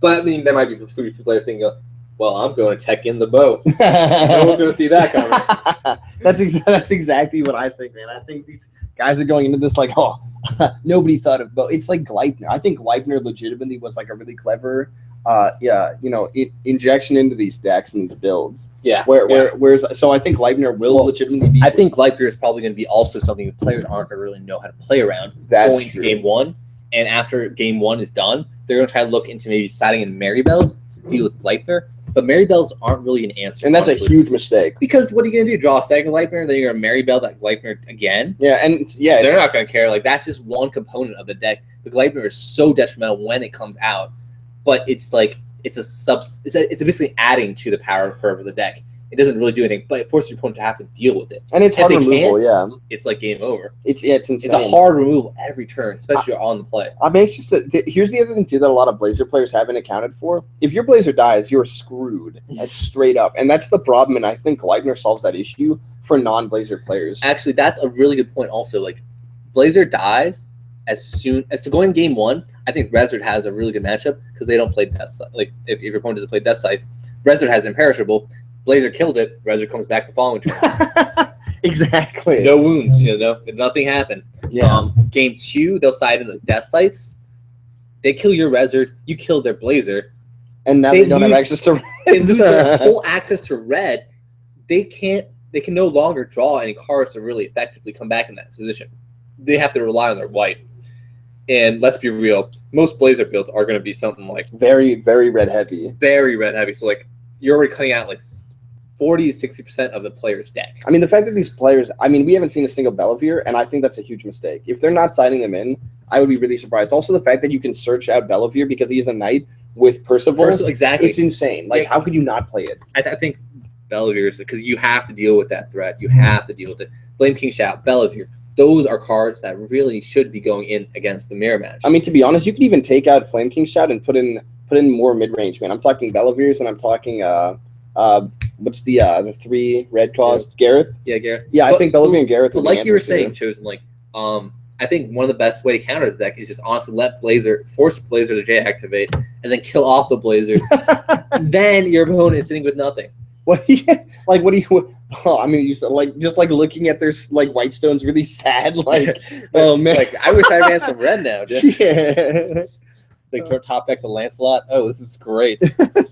That's man. Oh man. Oh my God. That's interesting too. Is actually I haven't seen a lot of players pumping their lances as well. Like these games are going for a long time and nothing's happening. Like you have to open Guinevere's, man. Like there's nothing happening. Like what do you need Percival for, man? There's a lot of stress that goes into these situations too. Like to be fair, like his hand's kind of misleading. Like he's got one card in hand, but he's got 2 Guinevere's in the field. So in reality, if you chose to tribute some cards, he can definitely rebuild that card. There you go. He's tributing 1. He's tributing the Percival.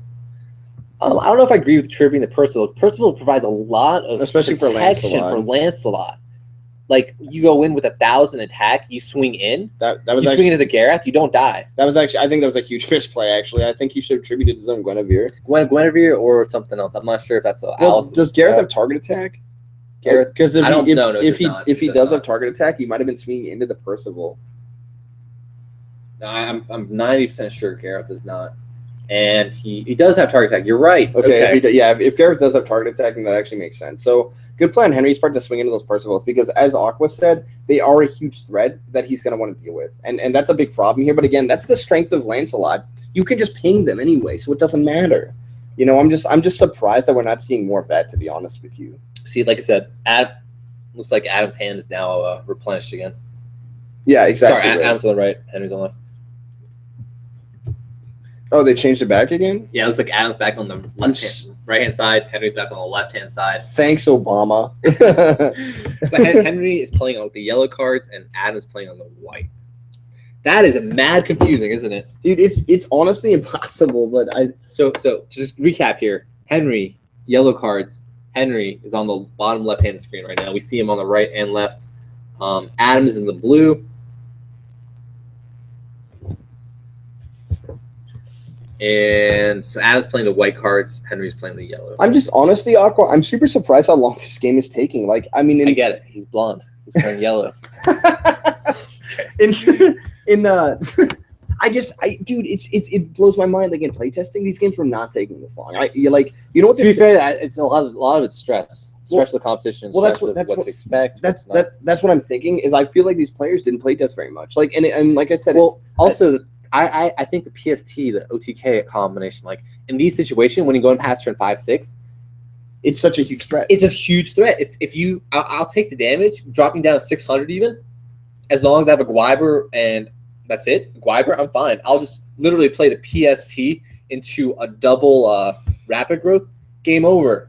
Swing with Gwyber. No responses. Double rapid growth. Okay. Just wait. Double rapid. Single rapid growth. See the trick. Like, all you need is one because it can just recur itself. Yeah. It's so dumb. It's ridiculous. But it and then also it works in conjunction with Lancelot. Basically, it's a 2x removal for Lancelot.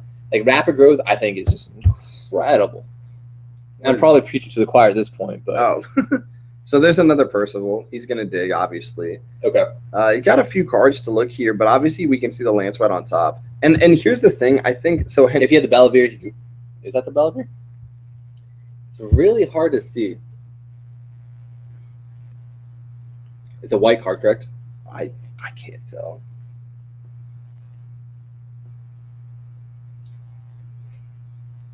I think it is a Belvedere. It might be a Bellevue. Might be, might not be. Yeah, so again, I hate to do this, but I really feel like these players just don't have very much experience in the matchup. Like there's an optimal play, and there's, to be fair, when most people play test Blazers, like they're play testing Blazer against all their decks. So after looking at the matchup results, they're like, Blazer has a really strong matchup against all these other decks. I'm gonna go with Blazer. To be fair, Blazer can actually be dealt with very easily if you know how to play against it. So I'm not like advocating for against it. I think it's definitely one of the most powerful rulers in the set. But knowing how to play against it also is a huge, it's a huge swing for your favor. That's very true. So, but again, I'm surprised. Like they should know what to do. Like it's very obvious. I think you give players too much credit. Like even at the world class players, I think they're really good. Don't get me wrong, they're really good. They got the mechanics down. But as far as like deck building, that's a completely different like level of play. I just feel like there's a lot of respect. Like right now, so again, the names are switched, correct? I think Henry's respecting Adam's bow a little too much. I think that's one problem because especially because he has a Gareth out, and then he just dropped the Bellavere. I don't know. I think now at this point, I think Henry has it in the bag. I think the Guinevere's replenished his hand a fair amount. I feel like there's not much that Adam can do. Henry is has the white sleeves. Yeah. So make sure you're right. Yeah. Okay. Yeah, I think Henry's hugely up right now, and I think it's going to be really difficult. Sorry, Henry's on the yellow sleeves. The Adam's on the white sleeves. Wait, so it's correct again? So Henry has white sleeves. Henry's on the bottom left corner. Yeah. Adam has white sleeves. I mean, Adam's wearing the blue shirt. He has the white sleeves. Okay. So it's a little bit confusing. It was like zigzag. Adam. Sorry, that's probably more confusing. Adam is on the right. His cards are on the right. Adam is face cam's on the right. He's wearing the blue, right? No, I don't care about his face cam. His cards. So Adam's his cards are the white sleeves. So it's correct. It's correct right now. Their face cams are all incorrect. Yeah. Correct. So that doesn't. So what matter, they're doing the face cams, I think, for the hands. Okay. See the hands, so. Oh, I see. Okay, it makes sense, I guess. It's very confusing, yeah. Yeah. Wow. Are they trying to spoil some cards, or? I don't. Or are they're basing off these ancient lore? I honestly, I wish I cared more, and I don't know if that's mean to say, but you know, they're going over, I guess, like random beasts and stuff like that. Like we already know. Oh what's yeah, going they're on going out. They're going out. They're just talking about like Faria and Sacred Beasts. Okay, That's awful. the casters, yeah. So I mean, They're probably wishing Prisha made a more of a splash here. I just I'm not surprised by the turnout. I think it's knowing, like, you know, watching Blazer go into this. You know what I am surprised though? It's 13 minutes left in the round and it's still on game 2. It's Blazer white. You know what I mean? Like, it's, again, you know, I've seen. There's a lot of intricate like things that go into like the mirror match, but at the same time, like I agree, like these guys are definitely going a little bit slower than how they should be playing. And honestly, it's because they're probably both playing just mono white, and all their win con is all around Blazer. Yeah. I mean, not about, but around Guivers. Yeah. And these Blazer as a way to get it and get Gareth and Guiver, like that's their strongest win con. Yeah. So there we go. As we said, yeah. So game 3. Now this could end in. Oh no, that was it, right? That was the match, like we said. Yeah, it looks like Henry took a 2-0. Yep. Yeah. Again, no surprise there. So yeah, Henry, well played. And I guess Adam again still is in contention for top 8. He just has to go undefeated from here on out. So you know, I think he can do it. I think he's a solid player again. But again, the problem is going into this match. You know, we're seeing, you know, a lot of Blazer, and I think it's going to be difficult to wade through that because you can get screwed on variance. I think going into an event like this, you have to expect that you're going to lose one game to your own variance. I think you can just draw bad during one match, and that will lose you a game, especially with the competition this fierce. I agree. Definitely, you can lose one game and one game only. Like you can go into one draw, but if you're anticipating top 8, like you really can't afford to lose 2 matches. Yeah, that's exactly right. So I mean, Henry's going to be playing an uphill battle right now, and maybe this was when he lost to his own variance, or I'm sorry, Adam lost to his own variance. But you know, I think Henry's a great player, and I think he played that well. You know, I think they both side deck very similarly as well. And what was interesting to me is, and this is the thing, this is what makes me think they did not play test enough, is because going into this event, you should have expected to see nothing but Blazer white. That was obvious. So the fact that they're siding cards in this match, I wouldn't say that. Yeah, I would expect maybe feel the 40% to be like Blazer, because like, even when you have like top players playing one archetype, having the whole field play the single archetype is usually like. Well, yeah, no one was expecting 90%. Yeah, that I think a lot of players you have to expect 40% of players to be. Yeah, so we'll see. Looks like Stephanie Shaw on the top table right there. So. Top table, rocking a Curio Cavern shirt, actually. Okay, representing Curio Cavern. Yeah, representing Curio Cavern. I guess that's her local haunt, as it were, actually. Yeah. I'm very anxious to see how this goes out. Yeah, so it looks like round is wrapping up. Or is that a U.S. player taking another game? I mean, are we surprised? All right. Yeah, heck yeah. Right. So I guess we'll swing back. I mean, there's nothing really to see here, folks. Go back to us. Oh, you're really bad at that. What? You're really bad at going back and forth here. Let me show you real quick. So to go back, you just click on that, and just populate that full screen after you hit that button. Thanks. Thank you, Aqua. Just making sure. Just make sure we're all tech savvy here. Oh yeah. So out of SKT, knowing that there's a lot of Blazers, how do you think? Like, what do you think would have been a really good card? Like, what top 3 cards do you think would have been applicable to play in this matchup? Like in the Blazer matchup. 100% Gleipnir Medusa. I just think. Okay. Gleipnir Medusa. That I'm gonna consider that one combo, one card. Just like that incursion right there. You know, obviously you'd have to utilize Alice to do that as well. So you'd be playing a completely different ruler. So that's one option. I think the Alice Gleipnir Medusa option is viable. Okay. So you're tapping the blue as your counter. Yeah. I don't know if it's a counter per se, but I think it gives you the edge in the mirror match. Yeah, especially because people won't be expecting it. Something else I think is really strong going into this as well, I believe, is rapid growth. I mean, we spoke about that. So you're saying splash and green. Like, both of us like had touched on the subject a lot already. Rapid growth would have been strong because it gives you the option, like when they swing with Guiver, you just trade off Guivers. Except you don't lose out on Guiver. And that works 2 times, not once, twice. Or if they ping something with Lance, you can pump it and survive. Okay, which I think is huge as well. Okay, that's a very, very fair point. I agree on all counts. So, the third one would be. I think that's a really good question. I think going into an event like this, you really have to. I mean, to be honest, I think the bow is honestly one of the stronger cards in the set. And I think if you're already main decking Demon Flames, I think playing a bow main deck, or But everyone plays blue. Like I don't think I consider. you don't want to tech. consider it tech. Okay, I wouldn't consider that tech. I guess Bellevue then. I think Bellevue is something. I was waiting for you to touch on that. Like Yeah. I agree with that. Bellevue's Bay. Bellevue's Bay. Bellevuer, yeah, it's definitely one of the cards that counters a lot of the meta because there's not much destruction, like we said, and Bellevuer handles those 1,000 or higher threats. So you just drop. It's a Knights of the Round Table. It's searchable with Percival, so you can just drop it and snipe off that Gwyver. And he's huge too. I mean, he's a You're 7/7. looking at most of these white decks. Most of the white decks, their win cons are either Gwyver or Gareth. Yeah. In fact, I don't think Gareth is that strong of a win con. I don't think it's a win con really. He's just something that you have to answer, but he's not. You have to answer, but it's not even like I'd rather drop Gwyver turn 3, Gwyver turn 4, or Drake turn 4.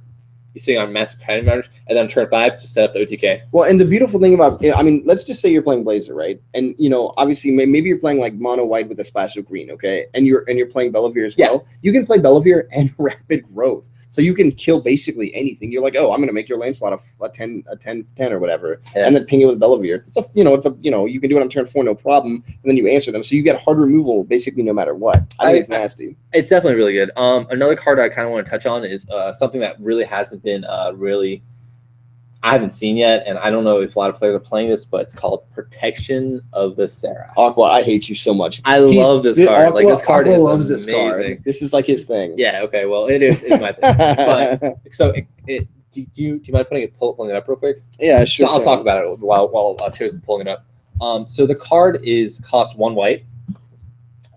Added Resonator cannot be attacked or targeted by spells or abilities your opponent controls.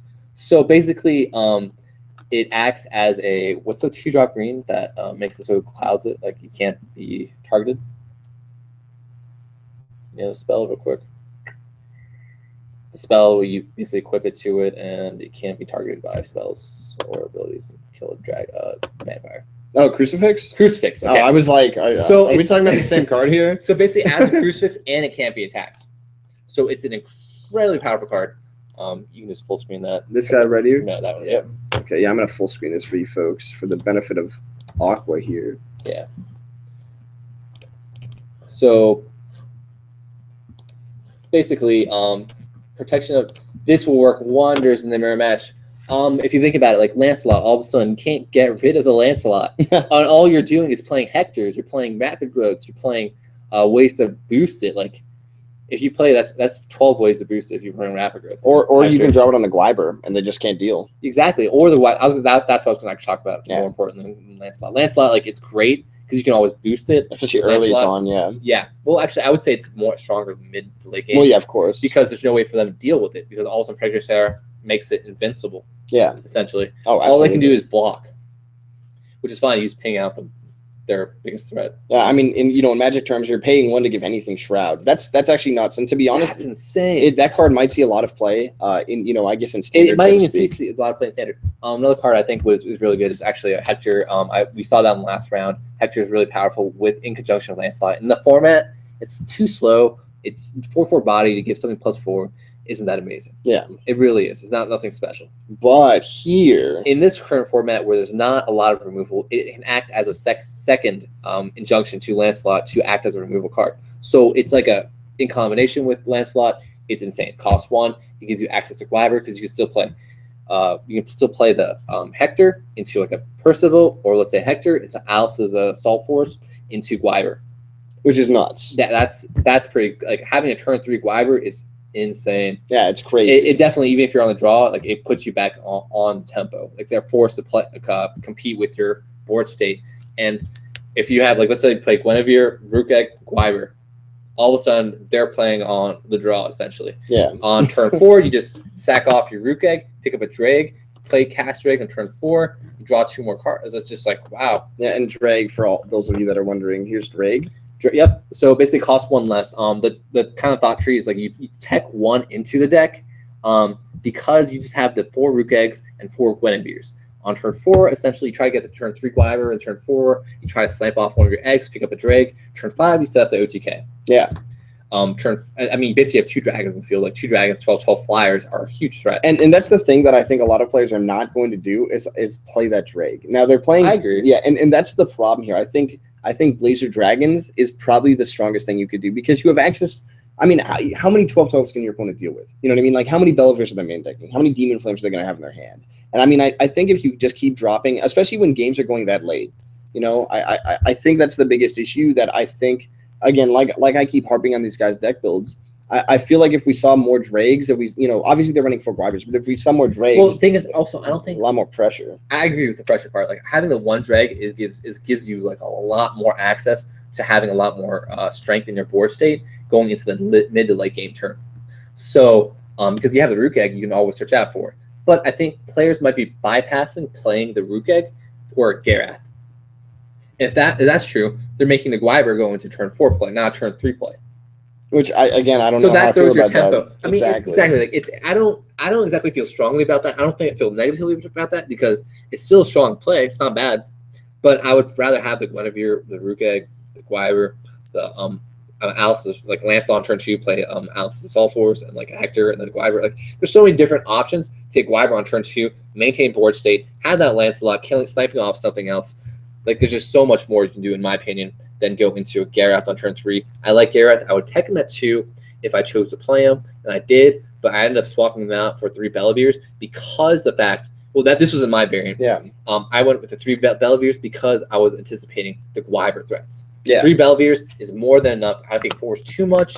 3 gives you access with Percival to snipe whenever you want to hit it. And all right, thanks for pulling up Bellivier, Chosen.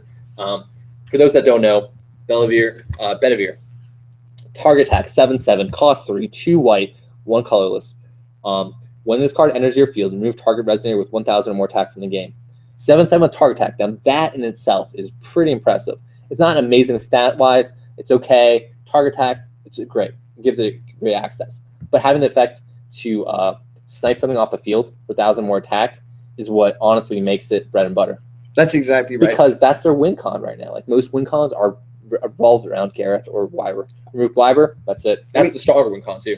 I mean, Bedivere is basically a +1. Now, the problem with Bedivere is he is threatened by Lancelot, and that's the biggest disappointment that Bedivere has is the fact that he can be sniped for 700 damage. Well, yeah, I agree. But as you said, he is a huge threat to Gwyver heavy builds, Yeah. and I think he is something that might want to be main decked. Yeah, just, I mean, just at 1. To be fair, like I'm not really scared of Gareth that much. Like in all my playtesting, I've never found to be huge. Oh, I don't think Gareth is a threat. I think Lancelot is rough, and I think Gwyver's a threat, and that's why Bedivere is so good. Yeah, and Bedivere's like if you want to talk about counter to the counter, like Bedivere's like expecting. Look at the top 5 cards, you can easily understand that players are probably going to turn to these cards for as their win cons or as their strong board pressure. And yeah, Gwyver is definitely going to be top up there. I think Medusa was up there, but I think people didn't really think it's playable as much. Plus, I think Blue has been not getting sleeper. Yeah, exactly. Blue has not gotten a lot of love, and in this format, it's actually very powerful. But it's kind of like brushed off, you know. I think a lot of players are discounting the fact that I think a lot of them don't realize that Deep Blue can actually tutor for other soldiers. Yeah. And there's so much strength in that. You can literally fog a card. Let me show you folks this. This is insane. So Deep Blue is actually one of the regalia that came out. Well, there are 4 Alice players, and let's not discontinue them. Those 4 Alice players are probably either really ballsy or really smart. And I think actually going into Alice into Blazer is actually a pretty smart idea. Oh, absolutely. It's like it's brilliant. Because if you force Blazer deactivate right, and snipe it off, and that's GG. Exactly. That goes off like that's 60% of our deck. And here we have Deep Blue, folks. So its secondary effect is you can pay 2 and rest it to search your deck for a soldier resonator for 1 or less for field and put it in your hand. And of course, if your ruler's Alice, you can put it in your field. Now, why is this important? Because why would you want a soldier resonator? So let's look at what you can do with that. So first off, you can do it at any time, okay? Because you can rest it, and obviously that's the bee's knees, right? So we're moving up here. So here's the first one, okay? This is called, and this is probably the best one in my opinion, just because it's so surprising. It's called Alice's Little Guardian. It's 1 green for a 2/2. Not amazing stats. So, I mean, the nice thing is basically you can pay 2 for a blocker. Now, why is this good? You can banish it to prevent all damage that would be dealt by target resonator until end of turn. I think we kind of anticipate the format to be a lot faster with PSTs. And kind of, can you pull up Power Supply Team real quick just to show everybody exactly what we're talking about? Power Supply Team is a really, really incredible card. 3 colorless, so you can splash it in just about any deck. Should be. There's One more right to the right there. Perfect. PST is probably, I think this And might we be the abbreviate it strongest as card in this set. PST, Power Supply Team. Yeah. But banish this target resonator. What does that mean? That sets up the OTK. The one-turn kill. Guys, the one-turn kill is really, really easy to obtain in this format, especially when there's not a lot of destruction. You're going to swing in with Gwyber. You're going to reset that Gwyber and attack again. Throw in a Rapid Growth. That's a game. Throw in a Hector. That's additional. That's 3,600. That's 3,200. Yeah. If you have any bit of damage early on, that's going to seal the deal. And that's why we're so surprised that these games are going so long. I think the interaction between PST and Gwyber is something that a lot of players just weren't doing. And the thing is, it costs void. Like, it's not like you couldn't splash it, and it's not like if you draw it and you don't need it, you can't discard it with Guinevere. Exactly. And that's what a lot of players and again the same thing. I think a lot of these void void resonators are being overlooked. I think Clockwork is another really strong card. It has target attack. It costs 1, so you can kill the eggs, which doesn't kill the really matter. Gareth. But yeah, you can. Yeah, first off, you can pump it and kill Gareth. You know, it kills big threats. It kills J-Rulers too because it has target attack. It deals with Medusa because it has target attack. And it kills Percivals, which also is nuts too. So there's a lot of reasons why Clockwork is actually really good in the mirror too. And I think Clockwork Soldiers and Power Supply Team are probably two of the sleeper resonators that should have seen play that probably aren't going to see a lot of play. I think actually a lot of players probably say Clockwork. I would be a little bit more surprised about Power Supply Team. I think that's something that is going to be overlooked. But I think that shouldn't have been overlooked. It's one of those cards that should have probably been seen more play than it actually did. Yeah. Now we might see this, and I'm gonna pull up Dredger. Oh, okay. Underground. Yeah, Underground Dragger. Sorry. Underground Dragger is an incredible card. In this format, where it's pulling up right now. It's a little slow. There we go. Okay. So it basically has stealth. You basically pay 2, put it face down, and then you can activate it as long as you have 1 Darkness Magic Stone, and a card was put into the graveyard this turn, and a Resonator was put in your graveyard. So basically, if you're playing something like Rook Egg or Guinevere, use Chump Block. You can just use Guinevere's effect on herself. You could there's so many different ways that Underground Dragger can trigger. It's a lot of value, and to me, it's very reminiscent of a Crime and Punishment. You know what I mean? Well, like not even. It's like you automatically snipe a Resonator on your opponent's side of the field. So it's like, all right, Gareth, you're dead. Or, all right, Gwyber, you're dead. There's a very limited amount of win cons right now. Yeah, and that's part of the reason why I think Rezzard is so strong is because Dragger just makes Rezzard such a huge threat because the thing with Black right now is it has so much hard removal. And if you're looking at those big win conditions like Gareth, which I don't, again, not really win con, but, you know, something like Gwyber, if you can just play like an Endless Night and just destroy their win con, or you play an early Underground Dragger and like J-activate Rezzard, or you don't, the thing with Rezzard is you don't even have to J-activate. You can just play the Black game and just win because of advantage in board state. And that's something that I think a lot of players were missing too. And to be honest, I'm not even going to be surprised if the Rezzard player is Eponk. Well, I don't know. I think, I don't want to speculate too much about who's playing what's not playing. There's only one Rezzard player, so I can't, I don't have high expectations just because if that Rezzard player isn't fully knowledgeable or isn't as experienced, like if his deck's not refined, there's so many variables that can definitely push him out of contention. So that's exactly right. Now, again, I think there's a lot going into this event. Do you want to put up one of the destruction cards for Black, the Endless Nights? Yeah, Endless Night. This is right there. This card is actually bonkers, and I think it's going to get played in Standard. It's just so good. I don't know about playing Standard. You might as well play. Well, Stony to Death is good, but I think the -2/-2 until end of turn is also really strong because it does board clear a lot of smaller threats. I think Percival is going to get played a lot, and I think Rook Egg is already good. And I think the ability to 2-for-1, your opponent is just really, but really they're strong. already getting +1 off that, so you're not generating advantage. But you're not getting a -1, and that's the thing. It's okay. Like in this current form of the SKT format, it's great. Well, yeah, there aren't any like hard removal. Exactly, no hard removal. So like something like this is going to be like an incredible asset. So having access to Endless Night and having access to Underground Dragger makes Black a really strong contender. So if you splash Black with white, you could definitely go into all that. And the only problem with that is I see your stone count lineup is going to have to go 6-4. Yeah, 6 white. 4 blacks. If you're playing Endless Night. But here's the thing. That's I think leaves room for a lot more variance than you can afford. Dark Purge. Dark Purge is really the MVP here, and I think this is why you would want to splash Black. Because it's an instant, first off, which is obviously, part of the strength of it. But really, it's the fact that it costs 1 black and 1 void. makes it splashable, and then you can target J rulers as well, and it's a -6/-6 until end of turn, which means it snipes Lancelot, and then also you can do it in response to them swinging into your Gwyver, and that resolves as well. So, and they can't pump it in response either. So there's a lot of things that Dark Purge does for you, that's just insanely strong. Yeah, kind of like what you said.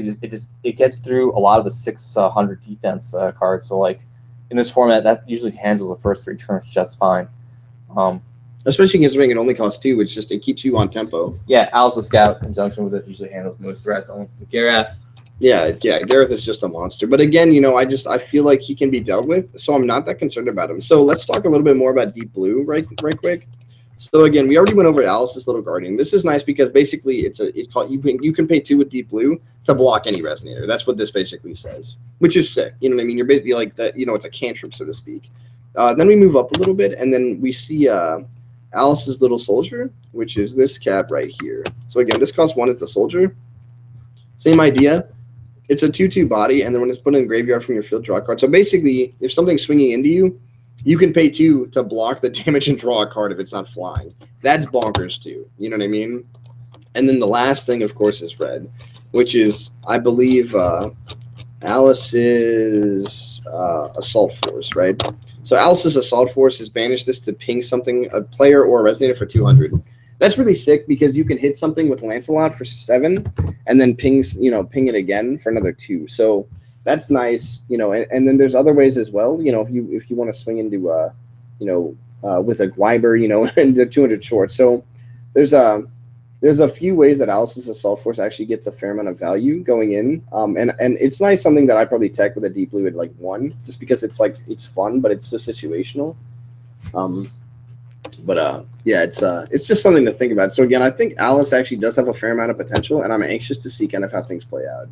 Other than that, I don't think there's very much in the set that people haven't really considered, and thought about going forward. Again, we talked about Drag. Obviously Melgis is a little weak, and obviously we're not going to see it. Gareth is pretty decent. This is actually a really fun card as well. It's a 2000 Uberos. No, Aqua isn't a big fan of this, but I feel like there might be some OTKs coming forward if you can somehow give this thing swiftness. 2000, but when it enters your field, remove all cards in your main deck from the game. I just think between Horn and Zeke's, it's just too easy and disruptive. I just think players are going to be using this in conjunction with Lumia, and just like, I can use any card in my deck. You know what I mean? Yeah, I see what you're saying. Which I think is like fun, and I feel like that'll be a really interesting fun deck that players are going to use. Whether or not it's going to be good, but I'm going to do it because it'll be like, what do I want to do? You know what I mean? Like, which I just think is silly. And and I definitely deal with my 2000. Oh, by the way, I can play any card in my deck. All right, guys. So Stephanie Shaw, 2-0. She is. Oh, and she's going on stream next round. So very excited to see how this plays out. Actually, again, we're not a big surprise here. Moving forward. All right. So we're gonna see some. Probably some of that rogue deck coming forward, going in. So we'll see Stephanie Shaw, who's 2-0. Her variant is definitely really interesting, and you guys I think you guys really enjoy what you guys see. So yeah, we expected to go into this event and see nothing but Blazer on the stream, but I think the fact that I think Stephanie has a very unique perspective coming into this event, and I think she has a very strong region as well. Especially not only does she come from the United States, but I think the Northern Virginia area, like the DC, Maryland, Virginia, is one of the strongest gaming communities in the United States as a whole. I think you have a few regions that are powerful. Like you have like the Northeast, like I would say Boston, New York, like that area. To be fair, like I don't want to say like we're one of the stronger regions in the U.S., but like there's definitely a lot of regions that have really strong players, sporadically that maybe don't get to come out as often as they would like. But like the bottom, like for instance, like if we had more like regionals and stuff. The bottom southeast of the U.S., I think a lot more players would have come out.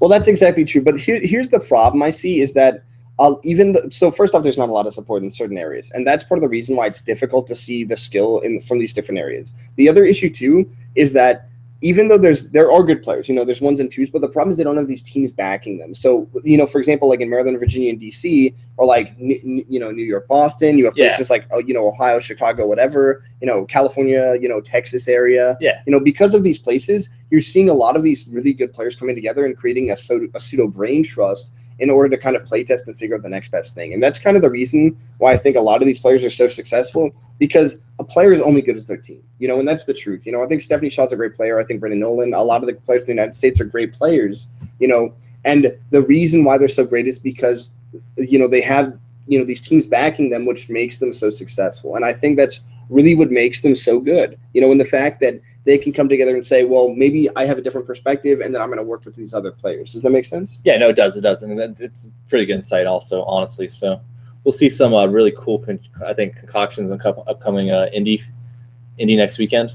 Oh, absolutely. So, yeah. I really, I can't wait for the new cards to come out, because I'm really excited to see, the new decks, because I know we were really anxious to see, a different meta. Seeing a lot of bomb blasts. It's going to be a lot of cool. Like, we're going to see some really, really cool decks out there. So now you actually ended up winning an ARG, right? Yeah, I actually won the ARG Philly first place, first seed. I'm first seed up until the last round, where I was defeated by Paul McCann. If you're watching, mad shout out to you, buddy. And I ended up winning the event. But it was the largest ARG up to date. Outside of regionals, they had 120 players come out. It was pretty big, which is a lot for an event without an invite to Worlds. Yeah, exactly. And then it was actually bigger than the Hawaii, regionals. So oh, sorry, we don't talk about Hawaii, guys. Yeah. But it was definitely it was eye opener for me. I was really hoping to do well at Houston. I ended up getting 14th there at 350 or something. Just barely missed it. Yeah, I just really missed it by like a squeaked off. So I'm actually here's the thing, coming into Force of Will, I'm actually really impressed by the community as a whole. I'm really happy to see all these players come together and work. There's just so much skill here. You see, the thing about Force of Will is that it has very unique artwork and a very open play. Honestly, it's a really cool story. Like, kind of drew me into it. Like, it's taking fairy tales, like Grimm fairy tales, and then kind of adding its own dimensional twist to it, and adding their own spin to the storyline. And it's actually a really cool storyline. Like, it's super dope. But to be fair, I think they're taking it off Once Upon a Time and stuff like that. The shows like that, where it's just kind of, and the current I guess the fad, not to say fad, but it's, let's be real, all superhero stuff and all this stuff going on around. It wasn't big 10 years ago, but it's big now. Yeah. So, I think it's more of a fad, but I love superheroes, so I can't, it's a big thing for me. I love, Spider-Man. I love watching, yeah. No, that's, the thing with superheroes is everybody likes to, see that, live vicariously. Exactly. It's that damsel in distress. It's that superhuman strength.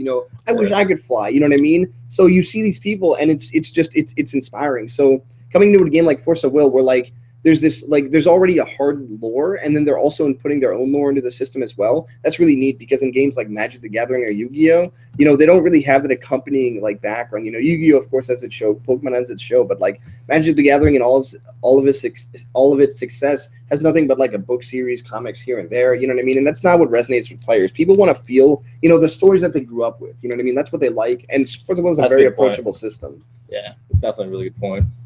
And honestly, if for those players that are wondering out there, is Force of Will going to survive?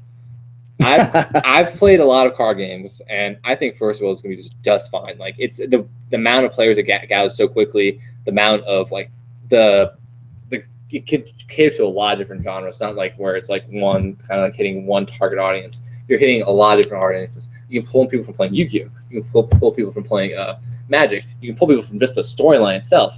It's got a lot of dimensions to it that I think it's going to be here for another 10 years. Absolutely. So and it's really doing a good job competing with these other variants as well. Yes. Just because the mechanics are so similar, but they're so different as well. And I think removing the variants, for just looking at you have a different stone deck, so you don't have to rely on any variants for your resources. The one thing about this game is also it's been pulling in a lot of really hyper competitive players.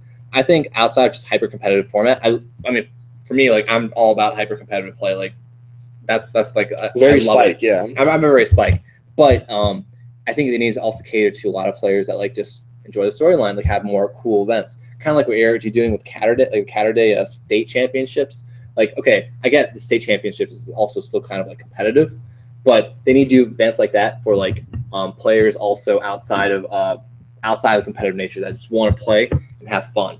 So there's a lot of different types of routes you can take with the Force of Will, and I think they're doing a good job right now, and I think they're probably going to continue to do a good job. the next Absolutely. couple of years.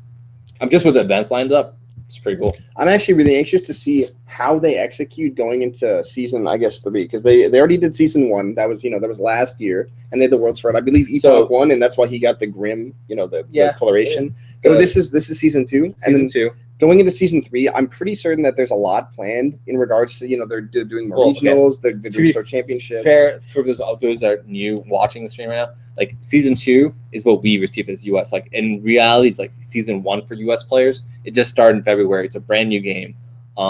Season 3 would be for the game as a whole, but we only really received 6-7 months of the game. Yeah, that's exactly right. But it's doing really well. It blew up, and it was basically impossible to get product to. I'm honestly, I keep reiterating this, but it's so true. Yeah, it's so true. Yeah, the one time where it was hard to find any product for Force of Will. It was better to sell to open your booster boxes and sell the singles than it was to just sell the boxes. And that's very rare for most games. That's insane. The fact that you can make your money back from buying a box, it was insane. It was insane. It was like a lot of times you can do that when the first sets first come out, when it's hype demand, hype demands, everything hyped.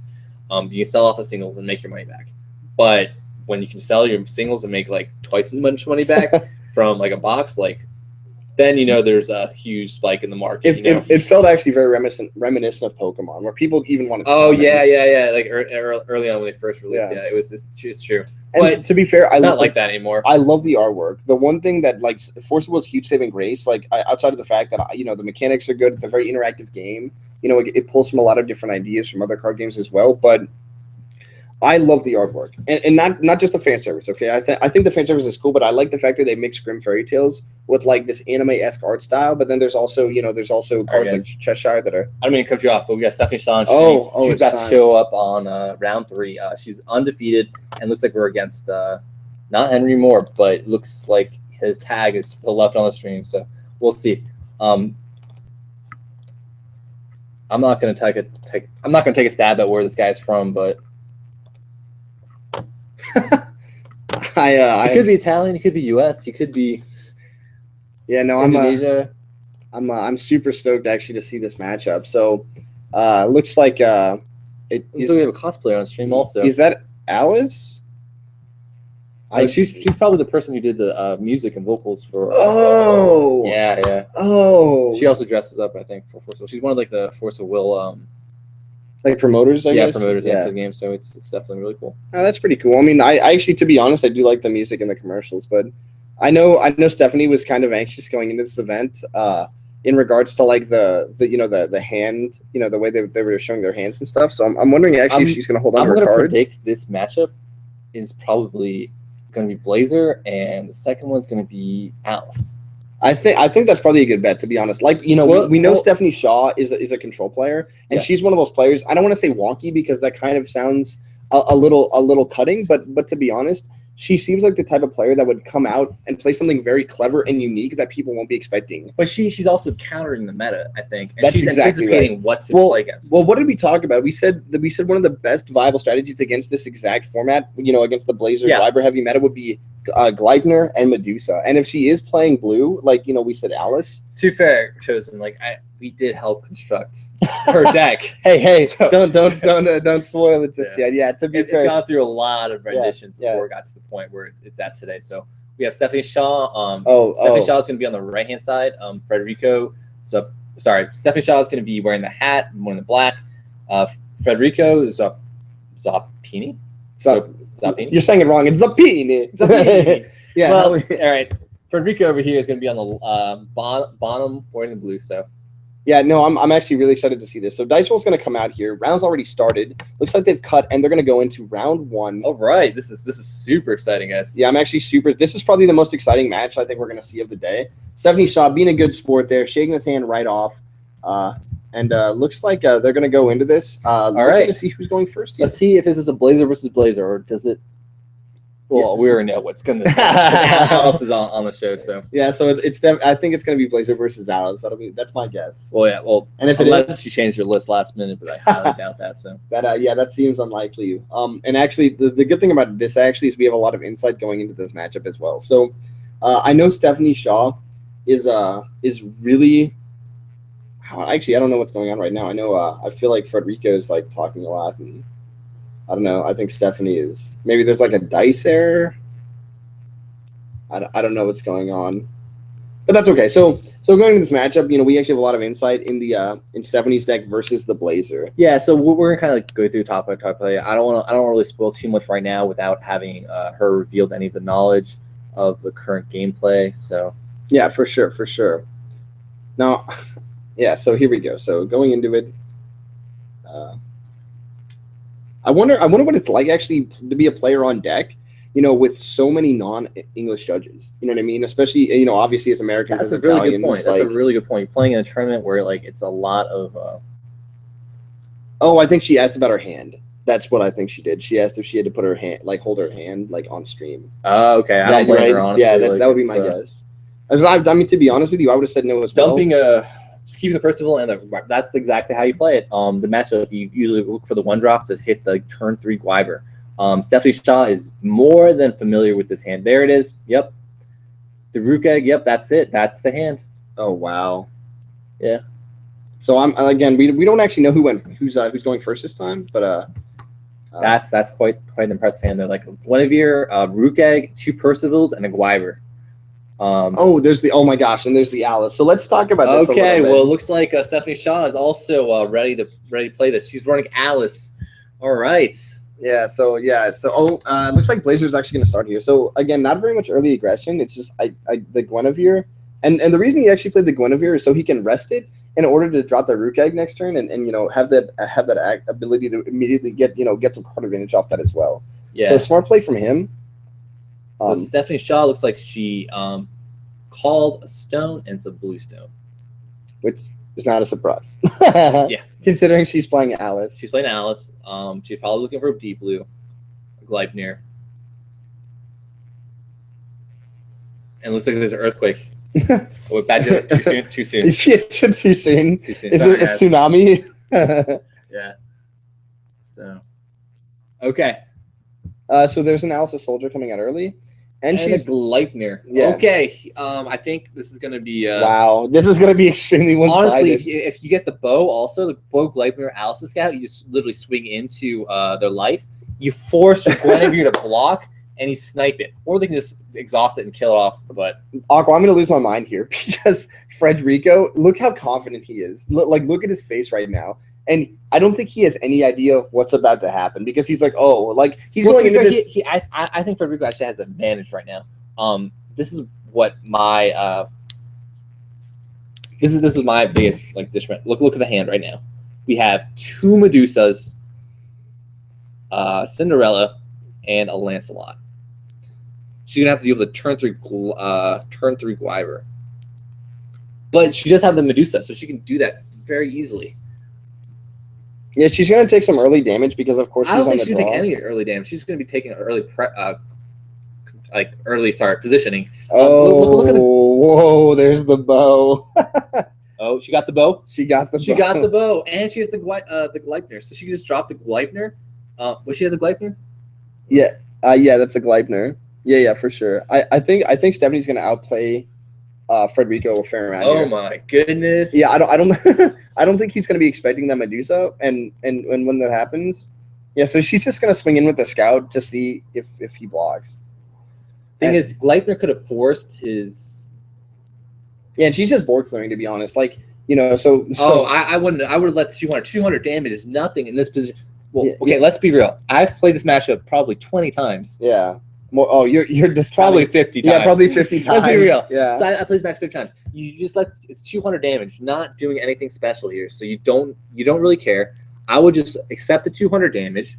If she forces me to block, I'd be a little bit more of a predicament. But I would save that egg to search out on turn 4 for the Drake because he has everything set up for him already. Well, not just that too, but it's a blocker regardless. There was no reason to block that. It's 200. Unless he needed the 1-drop. No, he didn't need the 1-drop. He has. He did. He did need the 1-drop. He had the Goin, looks like. Oh, okay. So he needed the 1-drop to recast on turn 4. Turn 3 to play the Gwyber turn 3. I mean, fortunately for Stephanie, she does have those Medusas and that. But again, it's gonna. I mean, once she starts, I'm just a little bit worried because she can't. She has to go into turn 4. Yeah, once she starts that train, it's gonna be rough. It's going to be, but she has to get into the position where she can set up everything. Yeah. The question is, can she set up everything? I don't know. She's gonna have 2 turns because she's playing on the draw. She has to go into turn 3, drop the Medusa. Turn 4 is when she can get the deep blues and J activate. I'm looking at her hand right now. It's not that big of an issue because she only has Lancelot. But if she opted to play more than that, it might be a little bit troublesome. Yeah, I mean, it looks like Federico has a lot of cards in his hand, but to be honest, I mean, and Stephanie might be taking that into account, but she can generate a lot of advantage from her deep blue as soon as it hits the board. And of course, she has those Medusas. So, I mean, Stephanie's in such a good state right now. I mean, even though she's on her back foot because she is in the draw, I think she has a lot going forward. What's the phrase? What's the point of having so many cards when you can't do anything with them? That's exactly right. Like I have to agree with you there. Like you say this a million. You said this. You drilled this concept into me, and I'm all about advantage. But what's the point of having all that cards when they're not going to really provide anything to you? And here's the thing, Federico, pride coming before the fall. That's hubris, and that's the problem. I think. I don't think he's being. I think he's just confident in the skills. He's going to round 3. He's undefeated. I mean, yeah, but that's 2-0. World Championship. I mean, yeah, I agree. It's 2-0. It's still an impressive feat. But he thinks he's looking at Alice like, "Ha, I probably got this." Yeah, but that's true. But that's what I'm saying. I think he probably play tested this in a bad variant. Like the rendition of her deck to where it is now is a lot more refined. I mean, it looks like, again, like we were saying, we think it's Blazer White. You know what I mean? Like, again, Federico, like, congratulations on going 2-0 in Worlds, but I mean, you're not doing anything we haven't seen before. Yeah, we're seeing. It's a very cookie cut build right there. It's just a mono white. I'd rather have that green for the OTK option. And here's the thing, going into this, Stephanie is also 2-0, and she's playing Alice. That going into round 3, Federico should be scared. He should be like, how did this happen? That is not variance. That is skill. Because like we said, I mean, that means she went 2-0 or 2-1 against other opponents, playing Alice in a Blazer-dominated format. Right. Think about what that means. She searched out for deep blue. I don't know if I agree with this. Okay, so she's probably going to try to force. Oh, she drew the looking at her hand, looks like she has a demon flame. She drew into so she wanted the bow. That's what it is. She wanted the bow to fix the color fixing, force the Gwyber to attack, kill off the Alice, demon flame, ping the Gwyber. Oh my god. Oh my Gwyber threat gone. She's gonna outplay this. Just because like if you look at the hand, like he has 3 cards in hand, and he has the deck's biggest threats are Gwyber and just about Gwyber. I mean, unless they run Garath. It doesn't even matter because she can just Medusa it. Exactly. There's so many ways to deal with it. But once she gets, here's the best. Here's the best. Hey, let me read that card. What does that do? Like, I'm a world champion. Yeah, I'm in Worlds. I'm in Worlds. What does this do? Yeah. I'm nothing against Frederick. Like he's playing great, but yeah. But like, dude, seriously, you're in Worlds, man. Like, you should know the cards going into this set. There's 150 of them. You know what I mean? Yeah. That's I mean, like, to be real, I'm sorry, but that's pathetic. You know what I mean? Like, going into this, he should know better. I don't know, dude. Like, I wouldn't want to like spike him. So, like, it happens. Let's just say it happens. And Stephanie's gonna be set up. Oh, there it is. Demon Flame, Alice, Gleipnir, boom. And goodbye. And she gets the +1 card from, Alice the Scout. Alice the Scout getting rid of a Gwyber. Fair trade. Because essentially Alice gets a +1 card, right? Alice all of a sudden turns into a... look at Federico's face right now. He just got outplayed. He's like, what just happened? Because he doesn't know. He had no idea that was happening. And look how confident Stephanie is now going into this. This is why we play test. And again, this is why this is the problem with going Blazer White. Like, of course, this is what you're going to expect to do. But this is why Stephanie went in with this rogue deck. Because she has that confidence. She knows what she's doing. Federico didn't even see that coming. He was like, okay, you're going to search for deep blue, whatever. Like, and then all of a sudden, Gleipnir into like, oh my gosh. I don't even know what to say right now. Like I said, like going into this, like I would have splashed blue for Medusa or green for the rapid growth. Yeah. And I would have played the Gleipnirs too. Gleipnirs are so good on the play. and if you're playing Medusa, it's fine on the draw too. So. Oh my gosh, no! This is outrageous. I'm actually so excited because it looks like Stephanie's gonna win on the draw against Blazer White. Oh well, here's not even I don't think even that optimal hand. Like, to be fair, like that's hand true. Wasn't even that good. And look at Federico. He actually is playing the Drake. So again, did she drop the Cinderella earlier? Just curious. Sorry. Yeah, she sure did. Okay, so she also has looks like it's an 8/8 then. Yeah, it's an 8/8. It does have the counter on it, Okay, so it's an 8/8. so it can block in a Lancelot, Yeah, which is busted. which is incredibly powerful. Oh, that's the other it thing. Cinderella's so good. So with the counter, Cinderella turns into an 8/8, right? So they'll swing in with Lancelot, ping it for 7 damage. It still doesn't die. Then you block with it and kill off a Lancelot. Like, yeah. I just I can't say anything other than just like Stephanie is just coming out of left field for a lot of these players because they probably discounted Alice. They were like, oh, this isn't that good, or they're running like the control variant, which is just awful. So yeah, Frederico's dropping a Lancelot. Okay, you know Stephanie what I mean? looks really calm right here. I just want to point that out. Like, Stephanie looks really calm here. I mean, she should be. You know, like what is the biggest threat for her right now? Honestly, like as a player that has had played a similar build with Federico, what do you think you could do? What would you be looking for here? You know what I mean? He just tapped himself out too. He dropped a Lancelot. You know, and she at 70's like, okay, I block Lance. Does that resolve? look at Federico's face. He's like, oh. Yeah. Stephanie Shaw. I bet he sacks the Percival. I bet he has to. He has to sack the Percival. Oh my god. You know what happens? Oh, he double bow. That's fine. Bow. Like, who cares? Okay, now 2 of your bow counters are gone. That's I would say that's a fair trade. Bows are so powerful. And that's it. Okay, like so Stephanie's like, okay, I took 6. That's fine. But is there anything else? Thing is, you also have. I don't know if Federico probably anticipates the double Medusa, and double Medusa here is going to be really, really good. Or honestly, just having a Lancelot, because Lancelot can swing in, and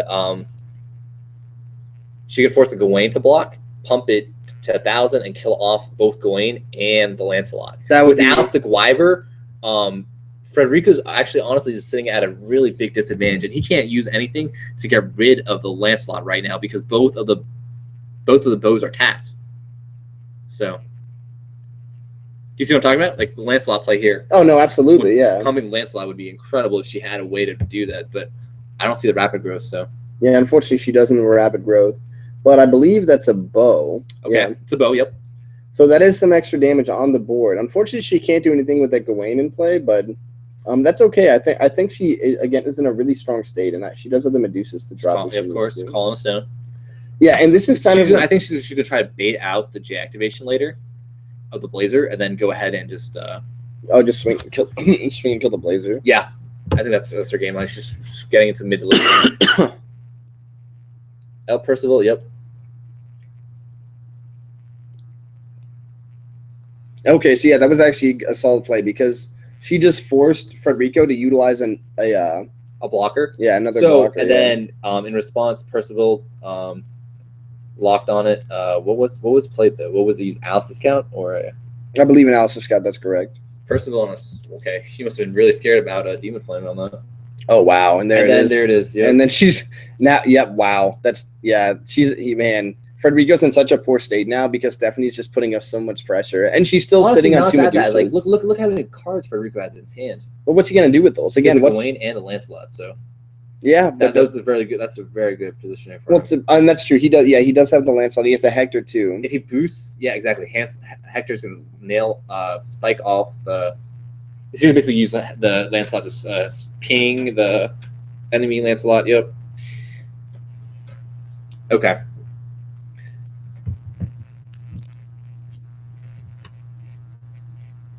All right, looks like it's.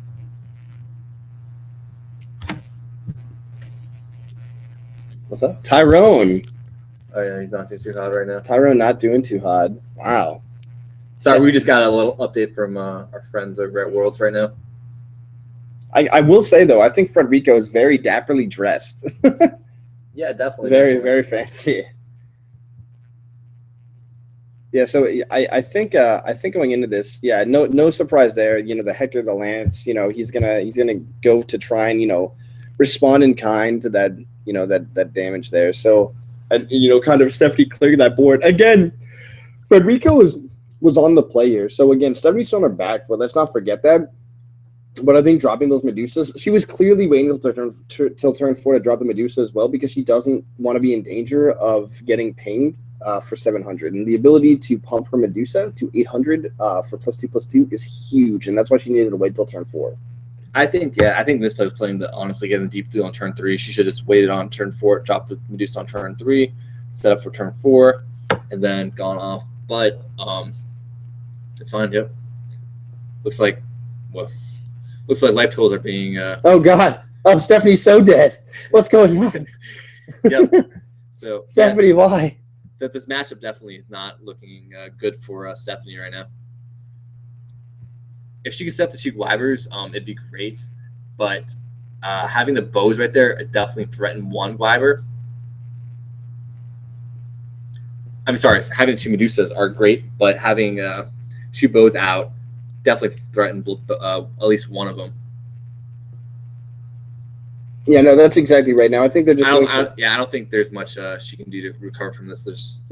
Federico again had too much card advantage, and again, like you said, Stephanie, you made a comment about her hand earlier as well. I think having the 2 Medusas that were rather dead until turn 4 was pretty rough and devastating for her as well. Honestly, it would have been that bad if she just didn't call that stone and played instead of calling for that deep blue. And this is what we were talking about also early in playtesting, that you can't if you're playing on the draw, you can't afford to play deep blue sometimes. Or search for deep blue. Yeah, because you're putting yourself at -2, which is exactly what we were talking about. This is the exact situation. But I think she's adequately prepared. She can just go ahead and go. She has a pretty good sideboard against Blazer. So yeah, we'll see how games 2 and 3 go. Yeah, especially Stephanie being on the play here. I think she's not going to have any issues. I think it's going to go to game 3, and of course, we'll see how it goes. Federico being on the play again in game 3, but again, there's always game 2, and we'll see how it goes. Yeah, definitely.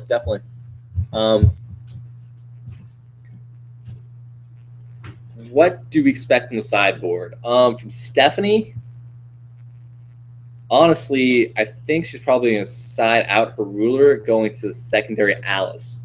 The other Alice, I think, is a little more effective than the one she's using in main board right now. If you guys don't know, the other Alice is, let me pull it up here.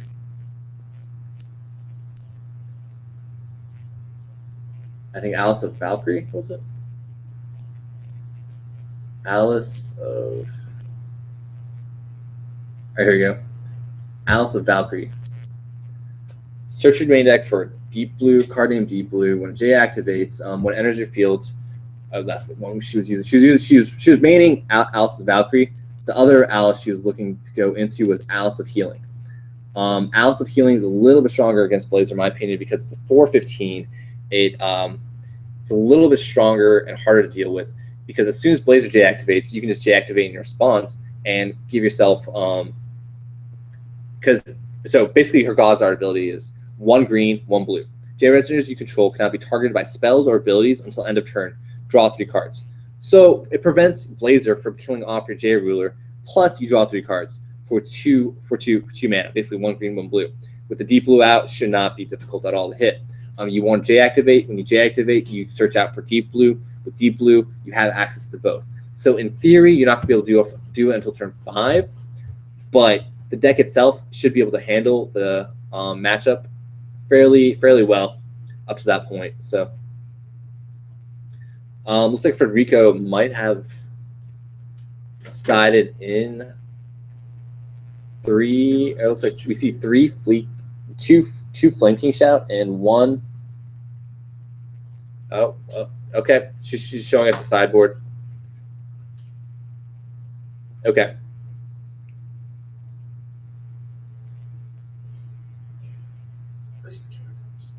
Not this one. We were doing some of that stuff in the basement. Oh. Yeah.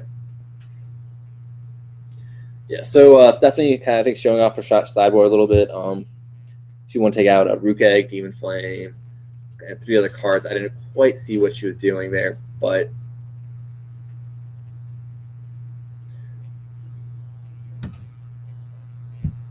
okay. So Chosen, going in this matchup, like, how do you feel Alice? I was not saying that basically Alice of Stand Healing is probably a little bit stronger than Alice of Valkyrie. Stand Healing with her God's Art ability, making it basically untouchable. Blazer won't be able to kill her off, but it's a turn 5 play, so you can't really go up until that point. So here's the thing. I think going into this matchup, I think Stephanie is going to have a hard time being on the draw. And I think that's just going to be how it is, no matter So what. even if she wins here, she's going to be on the draw in game 3. She's definitely going to be in her back foot on game 3. And, we obviously saw that game 1. If she had honestly been on the play, being able to drop Medusa maybe on turn 3 and then turn 4, just, even if Frederico dropped a Gliber, she wouldn't have been having any issues because she could have just like Glibered into the Gliber or into the Gliber. That would have been game. But unfortunately, because Stephanie was on the draw and she was forced to call that stone to answer that Gliber, there was just no way she could come back from that. And to be honest, that was I think that was a misplay. I think she should have accepted the damage, dropped the Medusa, and then gone into from there. So I think you're right. To be honest, Aqua. I mean, Stephanie's a great player, but again, I think I don't think it was a bad play. It just wasn't. It wasn't the best play, and I think that's the truth. I think when you see something like that, you want to answer the damage, but sometimes people forget that life is just another resource, and that's the truth. Because the only life that matters is the last point of damage when you die, or when you win, so to speak.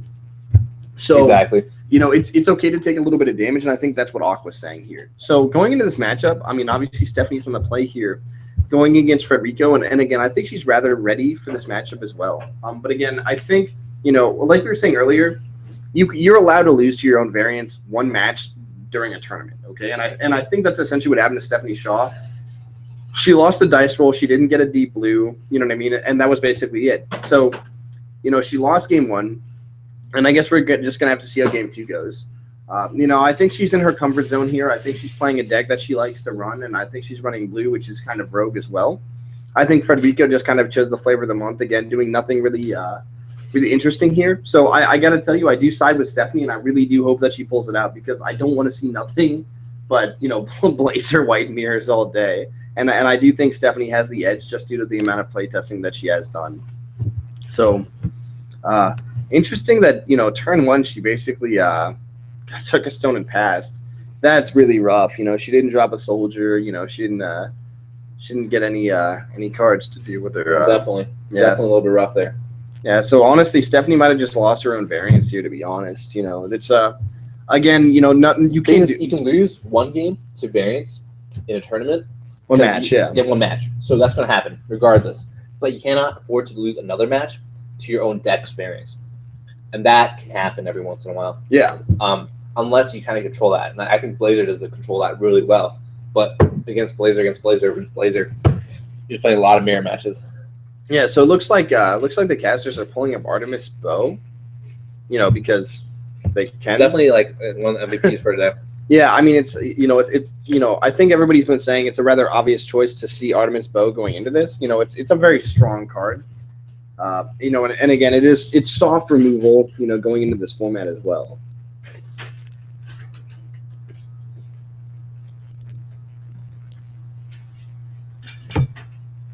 Yeah, so again, looks like I feel like Stephanie just didn't draw very well during this game too. She doesn't really have much on the board. And Frederico's just swinging in with that lance, and she can't do anything other than I accept it. I'm at 34. What else can she say? Oh yeah.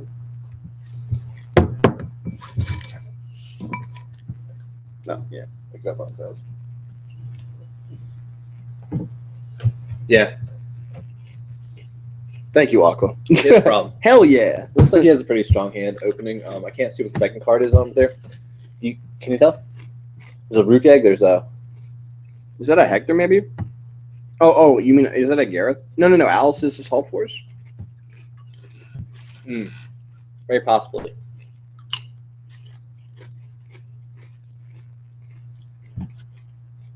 Okay, so Cinderella and Artemis are on the field right now for Stephanie.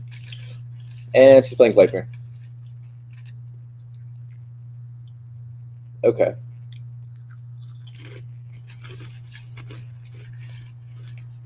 She's attacking the Lancelot, looks like. Oh, wow. Smart play. So what's going to happen is she's going to force Percival to block it, and then Bo is going to snipe the Percival in response. Oh, my God. That was such a huge misplay. She should have just sacked the Percival to prevent the Lance from dying. He did. That's exactly what he did. Yep. Oh, I thought he was blocking. Nope. Preventing. But the counter still stays because I think Cinderella didn't take any damage. Oh no, he blocked it with it. He's forced to block, so he blocked. Okay. So I don't know if I agree with that play. You want to get rid of Percival, so. Oh, what is this? Another Cinderella. Okay. Another Cinderella. Yeah, I don't know if I agree with that play. No. Well, yeah, we'll see. She has to deal with the Percivals, though. Well, to be fair, she did have the second Cinderella, so like that's good. That being said, she has 2 cards in it, looks like. Yeah, one is a Medusa. And the second one's Alice's Assault Force. Mhm.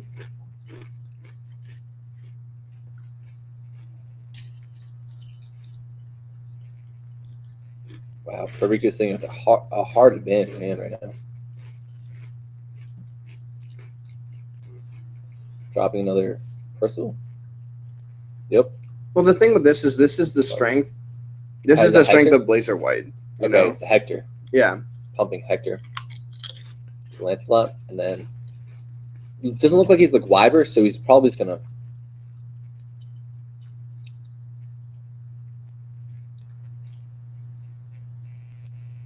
Again, I still think Stephanie's fine here. You know, it's just rough. She has to deal with all these, but I mean, she does have the. I don't know what's happening. All right. Life totals.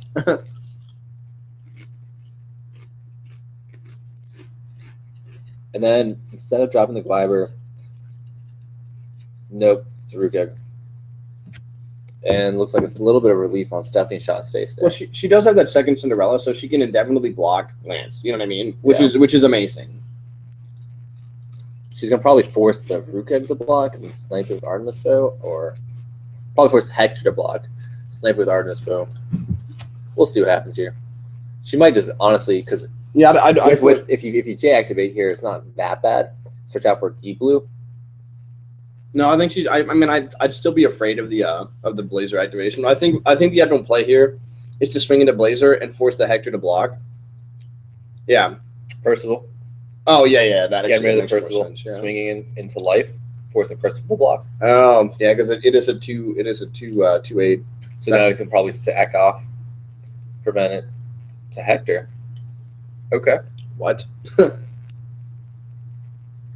Oh, I see. That's clever.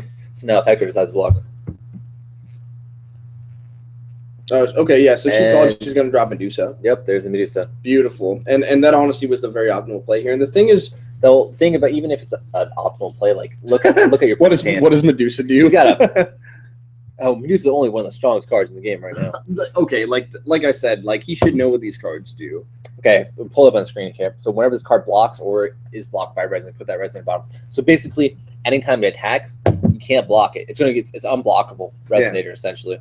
Yeah, you have to respect the damage. You have to respect this. It's gonna be 600 damage, not that big, but you have to respect that it's still there.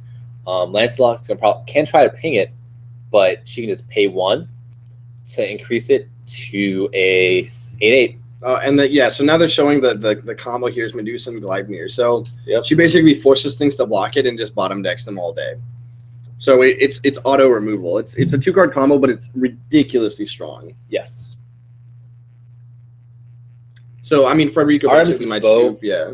Artemis' Bow and Demon Flame honestly is a really counter to it because he can stop it. But Well, that's it, really. yeah.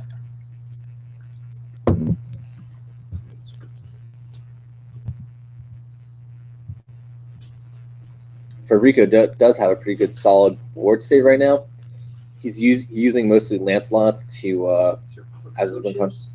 You're feeding me avocado chips? That's the last guy. Huh? Oh no, I'm good. I was just Okay. wanted to see what they were, bro. Yeah. What the? I mean, they're delicious, but you want a little cake? No, I'm good, dude. Thanks. So here, Stephanie Shaw's match. Looks like she has got a Little Guardian and Assault Force in hand. Both kind of dead.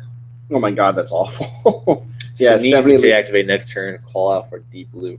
That's risky though. Still, I mean, Federico doesn't have much in his hand, but I mean, his board state's rocking it. Fortunately, though, all he has is a Gareth, And she can bottom deck that with Medusa. Because the thing is, it happens before damage calculation. Unless that's the second Artemis's bow down there.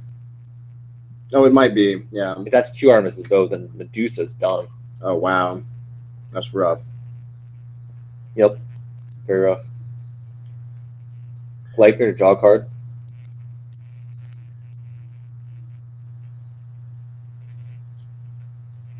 I can't tell if that's a Cinderella or...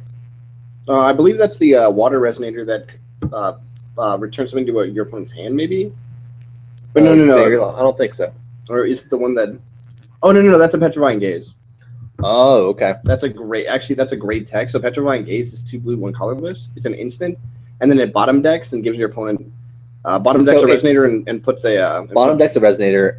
That gives him a stone, though. So it's a very, very double-sided card.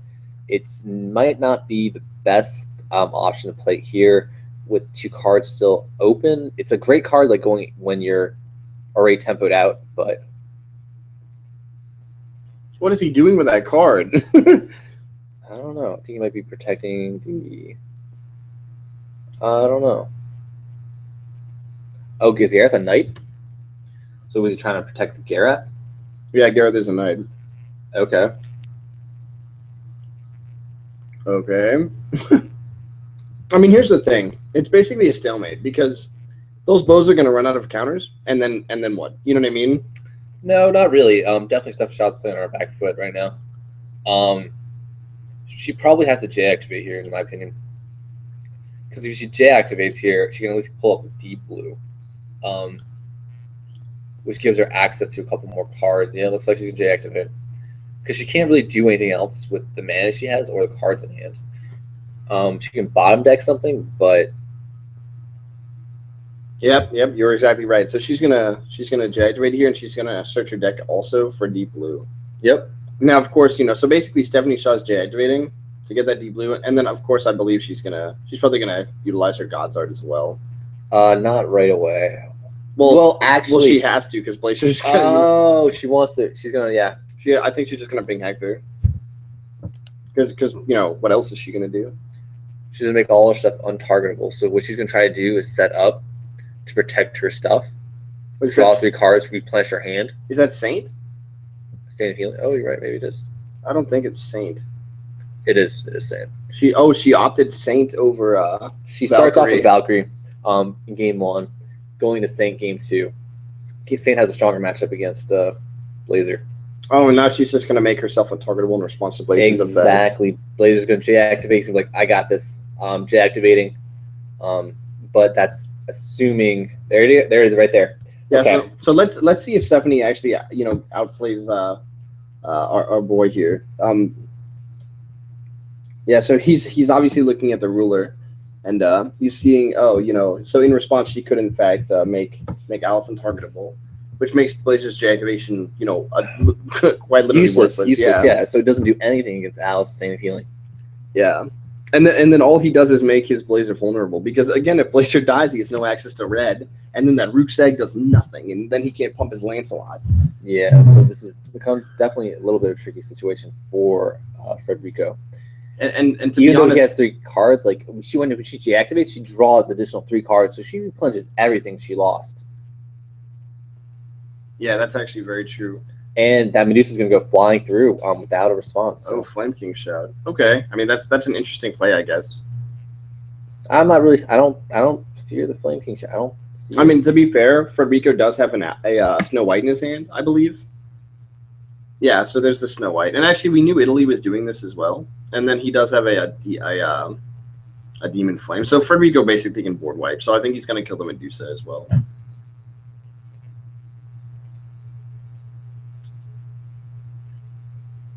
Oh, he's baiting. Oh, that's clever. So Frederico's trying to bait out the J activation or the God's Art, which would be a horrible misplay from Stephanie. I don't think she should do it because obviously because then she's leaving herself open for Demon Flame. And for Blazer as well. Yeah, perfect. So she's not taking the bait, which is fine. So it looks like Lancelot's actually going to kill that Cinderella. And again, the thing is, like, I wouldn't. If I was Stephanie, I would just accept the damage. There's no reason to, because now she's just losing resonators for no reason. Now, what's like 1,000 damage. It's a lot, but I wouldn't be concerned. She has the Medusa, she has the Gleipnir. I would have just dropped down to 1,000 and just said pass. You know what I mean? Again, but that's just me. We'll see what's going to happen here. I think she is accepting damage here. It looks like Snow White swinging in for 5, pinging in for 3. Okay, he's trying to get rid of the Medusa. It looks like he's going to. He's got that Demon Flame, right? Regardless of the Demon Flame, the Flame King Shout went off with Snow White, the Valkyrie. So that dishes out 700 damage right there. So unless she boosts up Gorgon, yeah. So the other effective thing is, I think she has to God's Art. Yeah, she has to God's Art here. Oh man, I don't know. I guess in response, the Demon Flame will come out and ping the Medusa. Yeah, Get rid of the highest threat. Ouch. Yeah, that's gotta hurt. Stephanie's got to draw really well here to maybe another Medusa. Well, she God's Arted, so she did get 3 cards. So there's a fair amount of things she's going to see. Did she sided in Maribel's? Looks like she did side in a Maribel. Okay, so she was doing that against Bo. That's not. I don't think I would do that, but that's that's an interesting play. I think it was. I mean, to be honest, like God's Arting wasn't terrible there because she had to do it. She was forced to the position to do it. Like she had it. And I mean, to be fair, Federico literally has no cards in his hand. This is definitely a really good matchup. Like to be fair, like it's a very high intense. Yeah, there's a lot of skill involved in this, and you can see Stephanie Shaw and Federico going back and forth on both sides. So now at least Stephanie can use her Maribel to destroy one of the bows with 2, which is good too. So then he only has 1 bow. So Federico's definitely not going to be expecting that as well. Honestly. Yeah. So I mean, and that's the thing. Like right now, I feel like Federico just put out a lot of board pressure with the Gareth, the Snow White, and the Lancelot. So, well, that's exactly right. Now, all Stephanie Shaw has to do is respond. If she can maintain, she will win 100%. If she can somehow deal with his I think she deals with Lancelot first. I think Gareth isn't really a threat. I think Snow White's not really a threat. I think Lance is a bigger issue because she can pump it and then just smash face for 1,000 damage. Yeah, and that's a big problem. So Stephanie's in quite a pickle here right now. And to be honest, I think Federico drew ridiculously well. I mean, the fact that he had a Snow White in his hand and a Demon. Granted, he has no cards in hand. He's literally left top decking. But Blazer's going to deactivate, kill off Snow White. Yeah, to be honest, Stephanie's in a rough spot right now. But it's definitely possible to come back from this. Again, she's on her back foot a little bit, but I think the best thing to do right now, I mean, I guess she has to not or she can't call a stone, she can't do anything because she has to make herself untargetable in response to Blazer. I think that's what she's doing here. So, and that's the thing about Alice against, Saint versus Blazer in this matchup, is it just nothing happens. So Stephanie gets the benefit of J activating, so she gets her, her J ruler, and then Federico just doesn't do anything. He basically misses the timing. He has to do it. The turn that she's tapped out, and if he doesn't, then he'll never get that opportunity again because she can always respond with her resting her J ruler to just make herself untargetable, which is okay. And then J, he misses the timing, and then she's no longer in danger. Correct, yeah. Target. So I'm not exactly sure why she didn't lose the counter.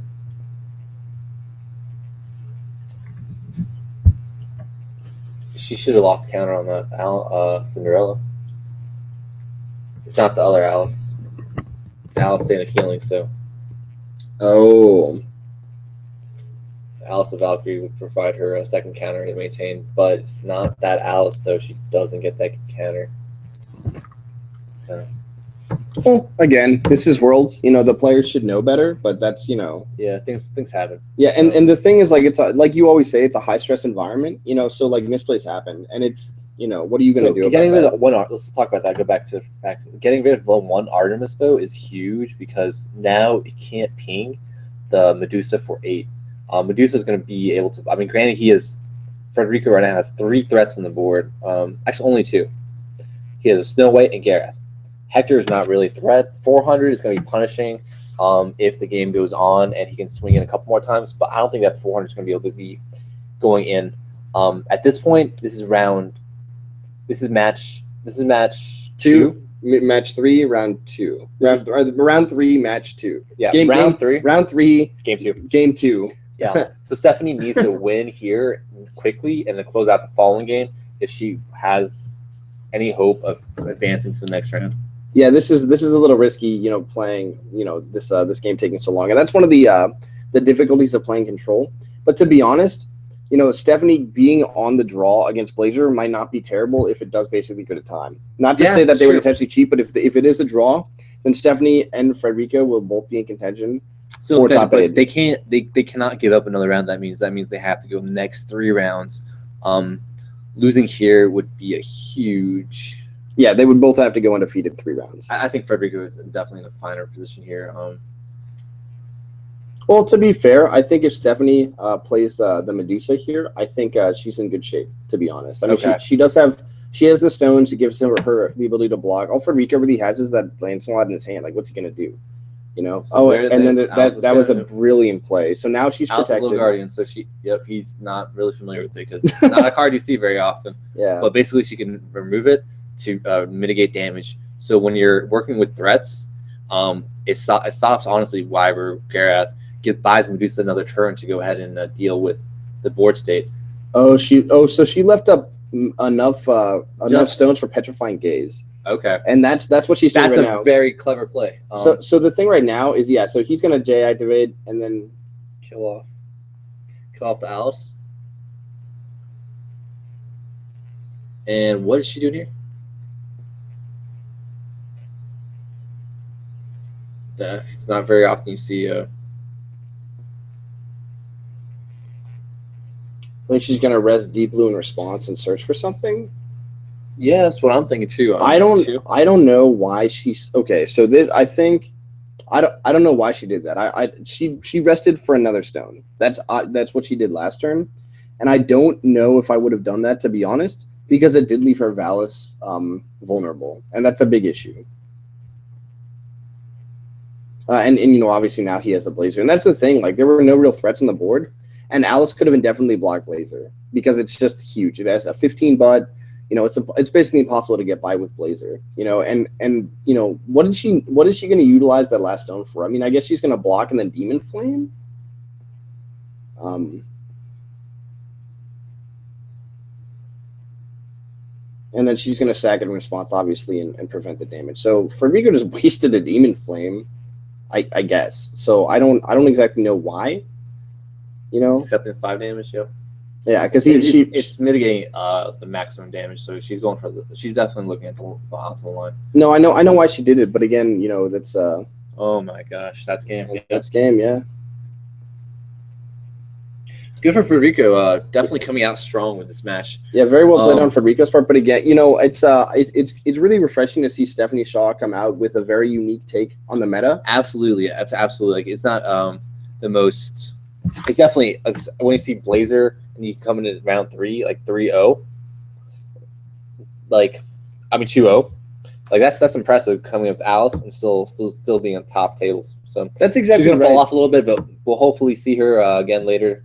Hopefully she'll advance to day 2. She only has 1 loss here, so. And also, to be fair, Federico looks like a very strong competitor. He is. I mean, look, I was very impressed with him. He had a lot of really good trees that he was playing out. He was, but I was more impressed with the variant he made, because if you look at it, like, obviously he goes Flame King Shadow into Snow White.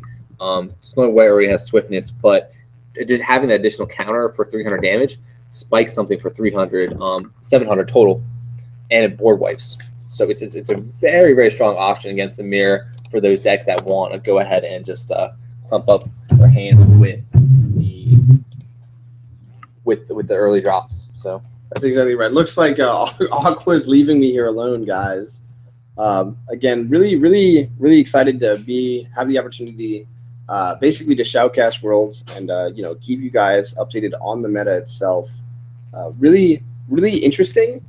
Kind of in regards to what we're seeing here, again, it's a very Blazer-heavy dominated meta, but seeing Stephanie come out of left field with such a creative deck is very refreshing. So I'm actually really anxious to see kind of how things play out. She is still in contention for top 8, and I, to be honest, I think the 2 strongest regions going into Worlds are probably Italy and the United States, just because of the size of the player base. Not to say that Epoch and Japan don't have strong players. Again, they came up both those areas and players respectively have come up with extremely strong, unique decks, like My World, and then obviously like Oddgrow and Bloody Grim.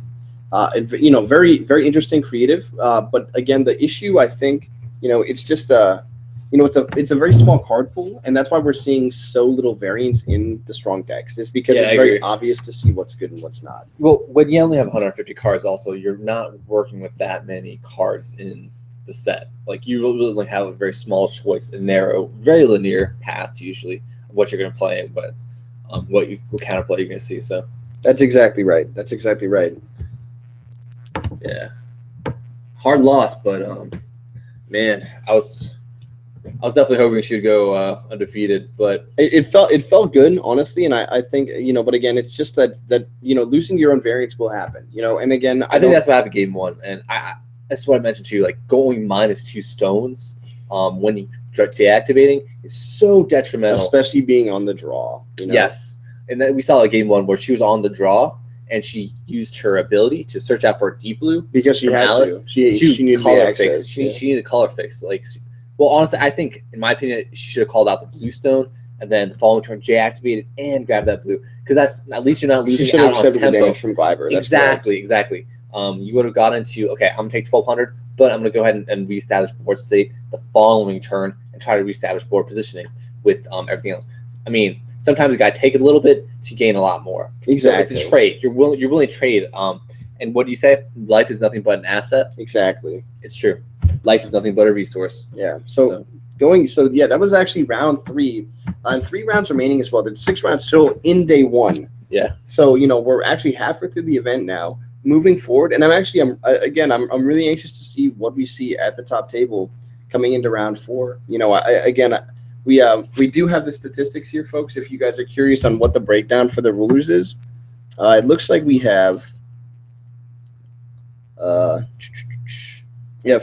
47 Blazers, 4 Alice, 2 Arla, 1 Rezard, and 1 Machina. So moving forward, it's just very interesting. Again, Blazer was the obvious choice here. Blazer White, Blazer Glyber. Yeah, and it's really cool that it was we're seeing at least 8 rogue decks moving forward. So yeah, definitely really cool.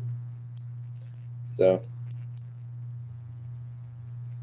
we got 3 more rounds to go. We do. Now, folks, I think Aqua and I are going to take a quick break, and we'll meet you guys back in about 10 minutes. Yep. We're going to put it back on the stream.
All right, folks, and All right, we're guys, back. Back.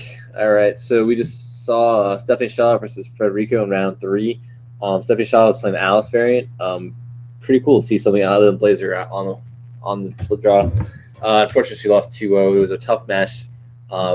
Great mad props to Federico. He definitely played really well there. He did, for sure. And to be honest, that, like we said before, that'll happen. You'll lose to your own variants. Stephanie getting started with that deep blue early on and then having to J-activate. I think that was rough. I mean, if I want to talk about the play a little bit, I think that probably the play that probably sunk her into a little bit of a hole, and you're gonna lose your dex variants, like I said, probably once in a tournament, and that's why I try to mitigate the rest. Like you're gonna lose to variants in a tournament one time, probably you can afford that. Losing to variants more than once, you're just pretty unlucky, or it probably wasn't variance. It was probably your own misplays. Outside of that, though, if you go into a tournament and lose once your deck, you really can't afford it. You have to play the strongest deck in the tournament. You can't afford to play a deck with heavy variance, because if you just happen to hit that variance, you're done. Yeah, that's X2, and you're not going to make top cut. Yeah, so right now, I mean, to be honest, Stephanie Shaw is still in contention for a top 8. She just has to go undefeated. Yeah, I find, or tie one of the games that she does lose. Yeah, if she goes X1-1, I think she'll be fine. Because one will squeak in. But I think if she goes X2, the likelihood of someone not tying in Worlds is rather low. So I think, I think she's still in contention. She could go undefeated the last 3 rounds. I think she, is in a good place to do that, especially with the fact that she's playing Rogue. I think people won't be expecting to see Alice, and I think that's going to push her forward. I think a lot of players won't know how to play against Alice, and I think that will propel her definitely have a slight edge against most of the competition. Obviously, you saw Federico there, who was very, very skilled and knew exactly how to play against the deck. And like I said, I think there was a little bit of I'm not saying a necessary misplay, but I'm not sure if I agree with the call to have J activated when you're on the draw. I mean, not J activated, but to call for deep blue when you're on the draw. That's a large stone deficit, and it's hard to come back from that. Yeah, you're pushing yourself against a red, which is generally a hyper aggro deck, -2. -2 on the stone count, which is definitely like huge. And if she had opted for a petrifying gaze, if that was her own, like if she, let's say, like, cause she only had 2 cards in hand, if one of them was petrifying gaze, you're putting yourself at -3/+3 on them. And if they have cards in hand, because that's what kind of red does with Guinevere's, Rook Eggs, they trade out for what they have into more can advantage. So trading out field for more pressure in mid-late game. That's exactly it. Yeah. So Aqua, looks like the next round's about to start. Okay. That was a really quick intermission. I wouldn't be surprised, because that last round did go close to time. So had it gone to game 3, I think it probably would have gone to time. Absolutely, that's true. And to be honest, that probably would have been best for Stephanie. I don't know. I mean, going in if she was confident and she had the deck, like if she probably definitely would have helped her a little bit. But yeah, X1, yeah, definitely a little bit more. But I mean, again, variants will happen, and that's okay. Like we said, you can definitely, if it's a 6-round tournament, like we believe it's going to be, I think going into this, finishing out 3-0, I think it's definitely possible. If you go X1, you're fine. Yeah. Or X1, you're fine. Also, you're probably gonna hit top cut with that. If you go X2, you can't. You probably will not make top cut. So.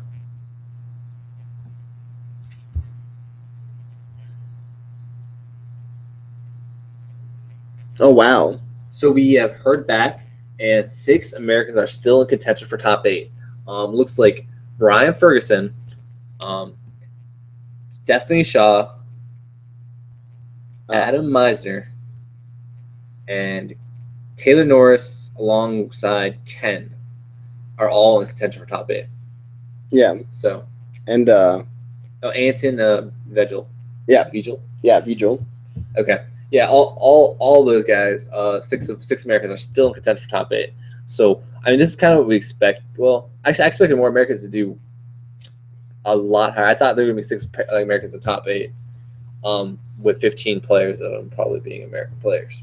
Yeah, which is not a surprise, to be honest. I mean, America is the largest region. You know. Yeah, we had 14 players come out and go out to nationals out of like almost a 52-3 player national event. So 6 players still in contention. It's about the right ratio. Yeah. So America's still in there, basically. USA. So we're not doing bad. Yeah. With that being said, all those players are are definitely really strong caliber players. I'm gonna try to find out who of those players are 2-0 or 3-0. Yeah, that's actually great information to have. I know Italy's doing very well as well. I want to see how Epoch is doing. Yeah, Italy is a really strong region too. So I mean, after seeing Federico's match, I'm definitely very impressed with their performance today.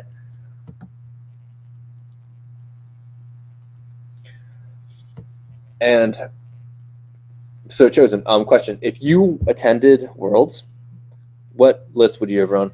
Oh, that's a no-brainer for me. I definitely, I would have run either Rezard, because I think it's a good meta call against Blazer What is it? White. Yeah, Blazer White, not Blazer White X. Okay. Against Blazer White, it's ridiculous. I mean, to be honest, I would say it probably wins a matchup 80% of the time. Okay. However, I don't think I would have expected Blazer White. I would have expected the Blazer White X. So I probably would have been running Blazer White X myself, to be honest, because I feel very confident with that list, and it just has a lot of tricks to allow you to outplay your opponent, essentially. So, Yeah. Especially with access to green, I think it's really hard to deal with that early Lancelot with a rapid growth. Swinging in for 1,000, pinging something, access to Hectors, and then you're playing with Drags and Guibers. Essentially, Blazer Dragons is just too good not to play. I agree. I think Blaze Dragons is definitely one of the is too strong enough to play right now. With that being said, I probably would have splat. I would have splashed green. Yeah, green. Yeah, green, definitely green. So. I mean, green's very strong, and to be honest, just yeah. 7-3 stone count just for consistency, and then I would splash the rapid growth for the OTK option with PST because you can literally just close out games on turn 5. So yeah, no. To be honest, I think Stephanie Shaw had a very very strong build going into this, and I think she was prepared for the meta. But the problem again is it's really hard to play on your back foot if you are going into an event and you're losing the dice roll and you're on the draw game 1. Okay, and I think we saw that. Yeah, I definitely agree. Looks like every USA player is 2-1 except for one USA player is currently undefeated 3-0.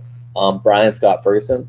Oh, really? From the West Coast. Yep, he's currently 3-0. Good for him. And sounds like from what I've heard, he might be playing Alice also. Oh, it looks like actually Epoch is actually running Alice. Okay, so we have Brian Scott Ferguson, Stephanie Shaw, Epoch. All three might be playing Alice. Yeah. So I mean, Stephanie Shaw was definitely playing Alice. Yeah, obviously. That shows that Alice was a little bit underrated going to the event. A lot of players were more kind of like brushed it off, I think, more than anything else. So.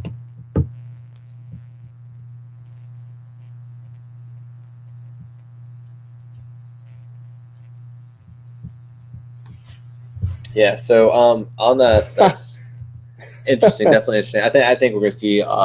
With that being said, everyone's going to obviously running a white-red variant. So. Yeah, again, I would be very surprised to see white-red X. You want to pull up some concepts from white-red? Most of those concepts are. I'll make sure we're sharing screen. Yeah. Okay. So most of the concepts we've seen from red are going to be like basically you go into this small rush concepts, and then you go into you drop Guiber on turn 3, and then close out the game. The last deck, what he did was really clever actually. What Italy did was if you're playing on the draw, he swaps out the Guibers and goes into Flame King Shouts to deal with because what you're dropping on the board are basically small stuff. 1 drops with less 400 defense. So with Flame Shout, you generally board wipe them, or at least establish a very strong position. And you play Garath. Garath has target attack with swiftness. You swing into their Lancelot, swing into a lot of different things, and it comes out unscathed. So it's definitely really good. A really good card. I kind of like what they did because they did it on the draw only. In conjunction with Gareth, which is really good, or Snow White, because with Snow White, it actually additionally pings for 300. So Flame Shout will deal 400, Snow White will deal another 300, so totaling 700 damage on the play, on the single action. So it's definitely a really strong play.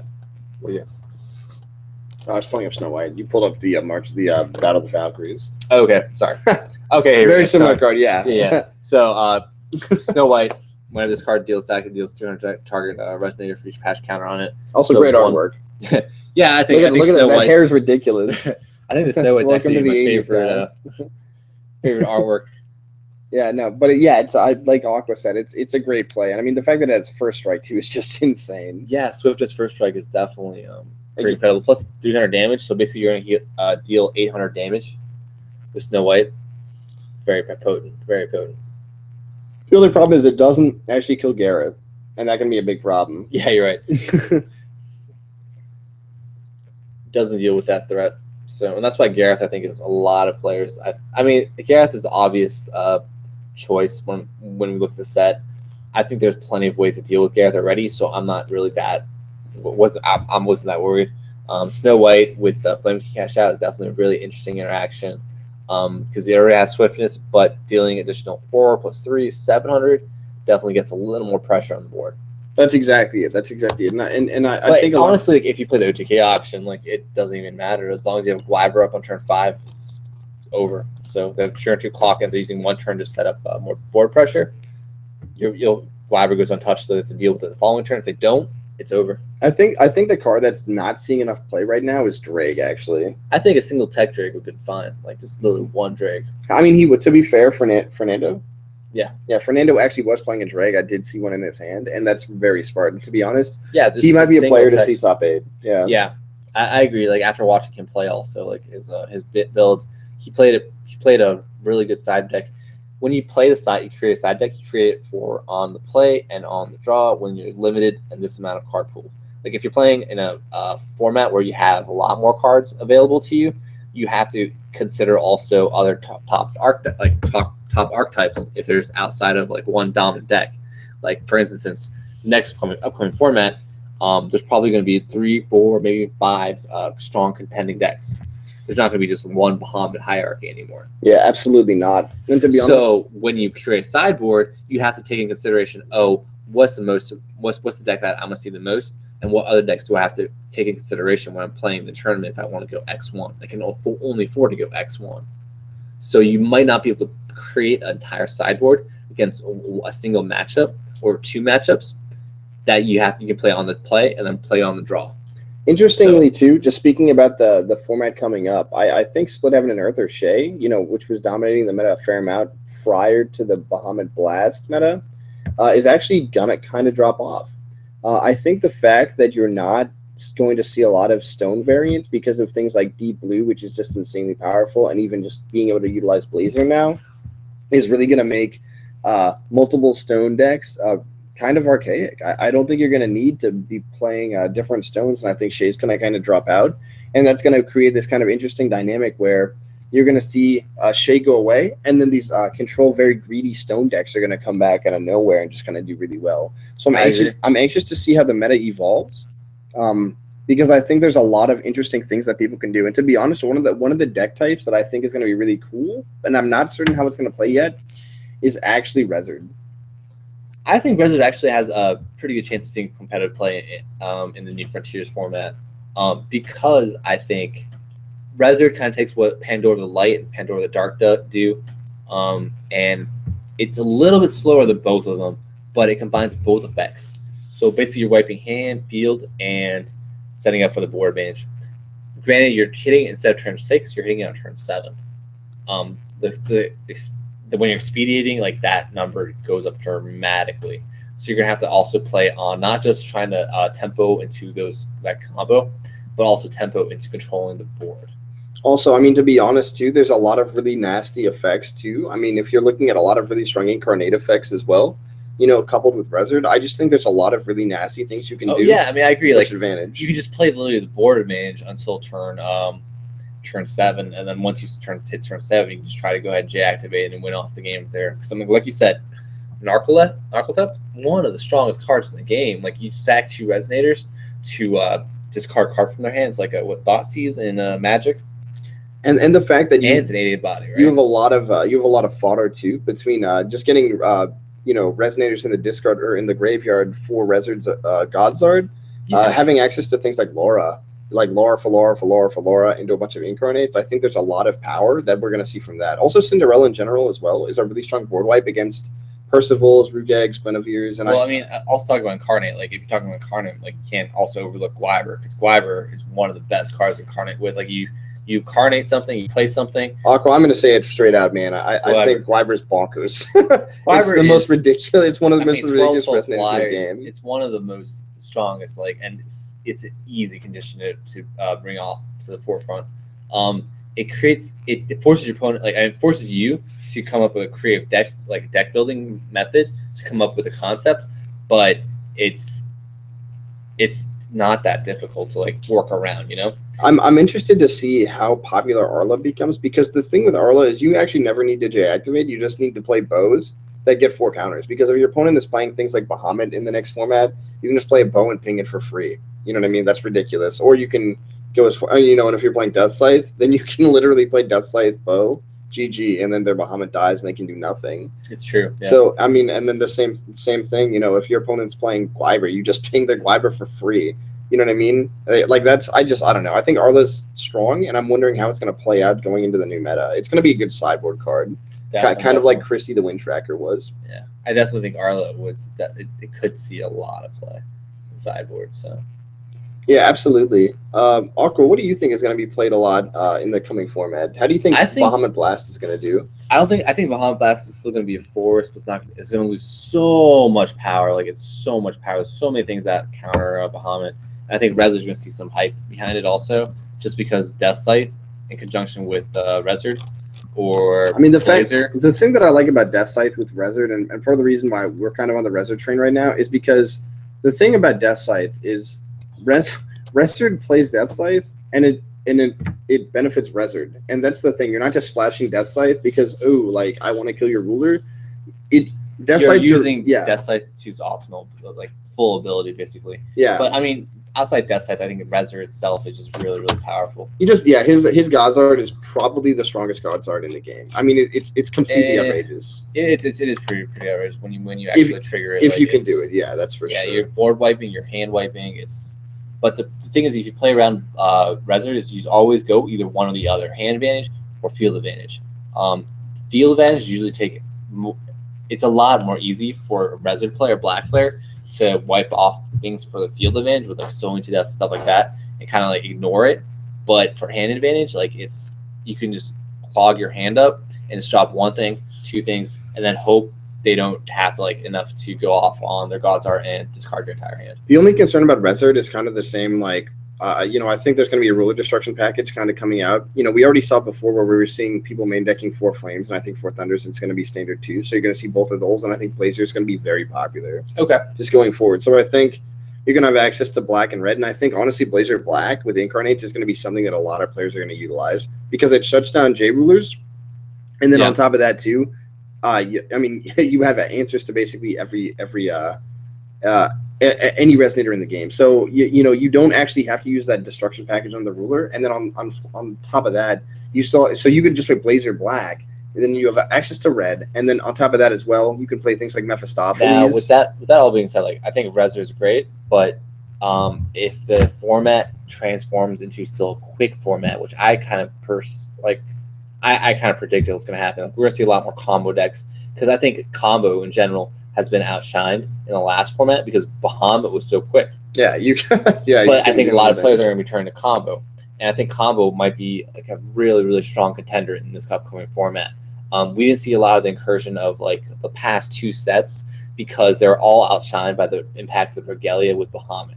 So we're going to start seeing that stuff plus the new stuff coming out to light in the next couple months.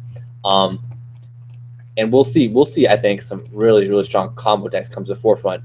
But that, I think, will push back Abdul back to the forefront. If you're pushing Abdul back to the forefront, now you're opening the gateway for a quick aggro to kind of counter Abdul. But I think we're going to see Abdul come back. I think combo decks are going to be a big thing. Bahamut might sneak in, kind of like what it did prior to the Regalia format, where Bahamut players would still like top and do really well. But it's because it has a really good matchup against Control and Abdul. I think Blue gets a lot of strength coming from forward with Medusa. I think Medusa is really strong. I don't agree with that. I think Zeke's and Sowing to Death. It's like dropping Mephi. Like, did Mephi win games on its own? I mean, yeah.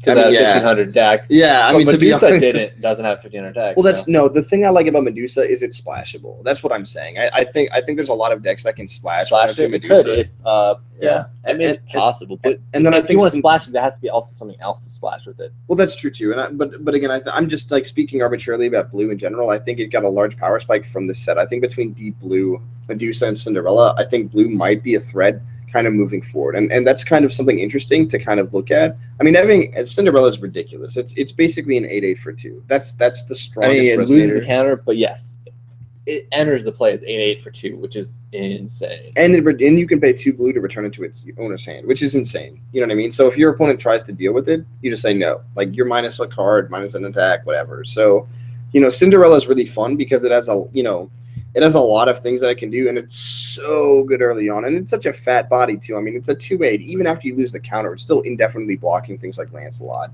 So it's going to slow down the meta, I think, a lot. So Cinderella. I mean, where I don't think it's like insanely good, I still think it's really, really good.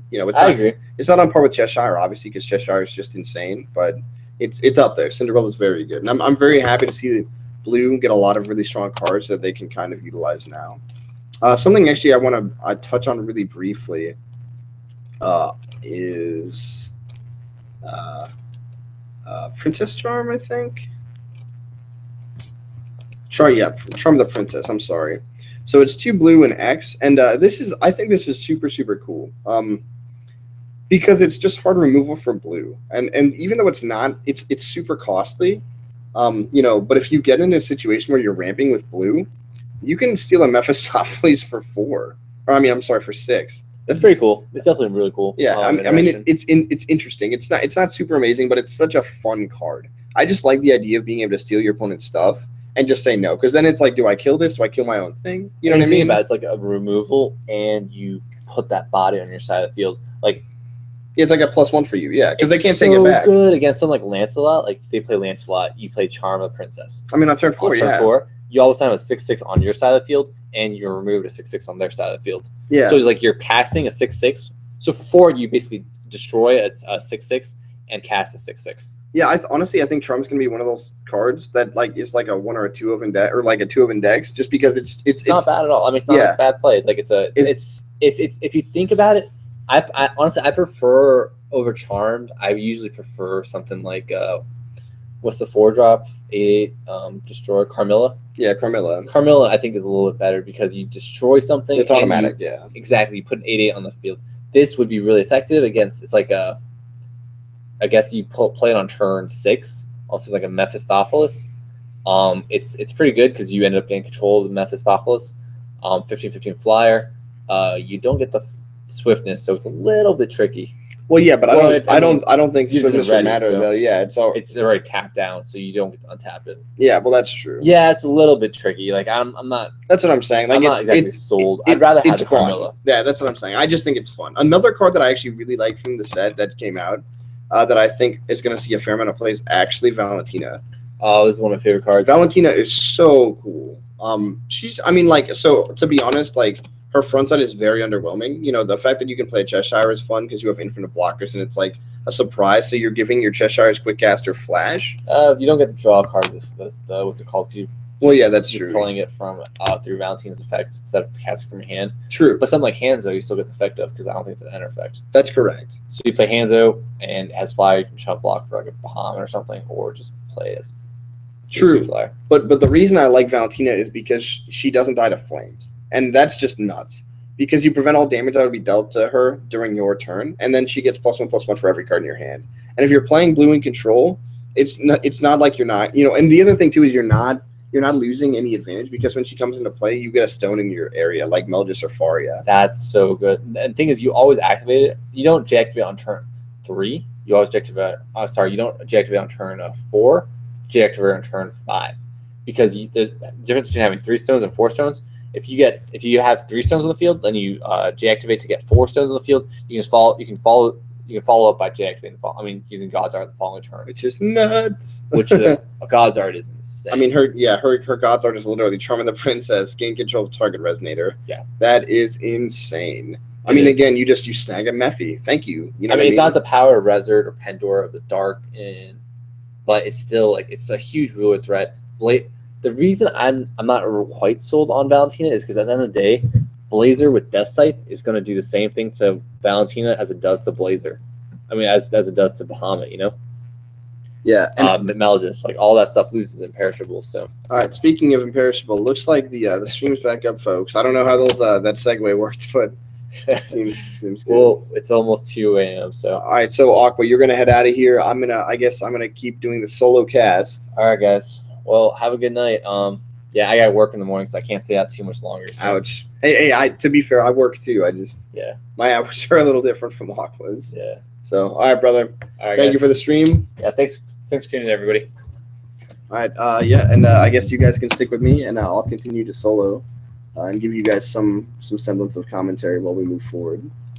So let's go back to the stream. All right. Looking at this round, it looks like we have a Junpei and Ryosuke. I want to say Aqua. Can you pronounce that better than I can, please? You know, you're half Japanese, right? Yeah, Ryusuke. Sake. Thanks, bro. I don't know. Go to bed. You're tired, I man. know. So it looks like it's what is it? Yeah. So again, I think it looks like Blazer versus I want to say Blazer, unless actually is that Blazer? No, maybe that's Arla. He's playing a lot of white. Yeah, I think it's Arla. Okay, so this is interesting. So Ryosuke is playing Arla and with white Belavirs. Good meta call here again. You know, I'm not surprised to see this going into this round.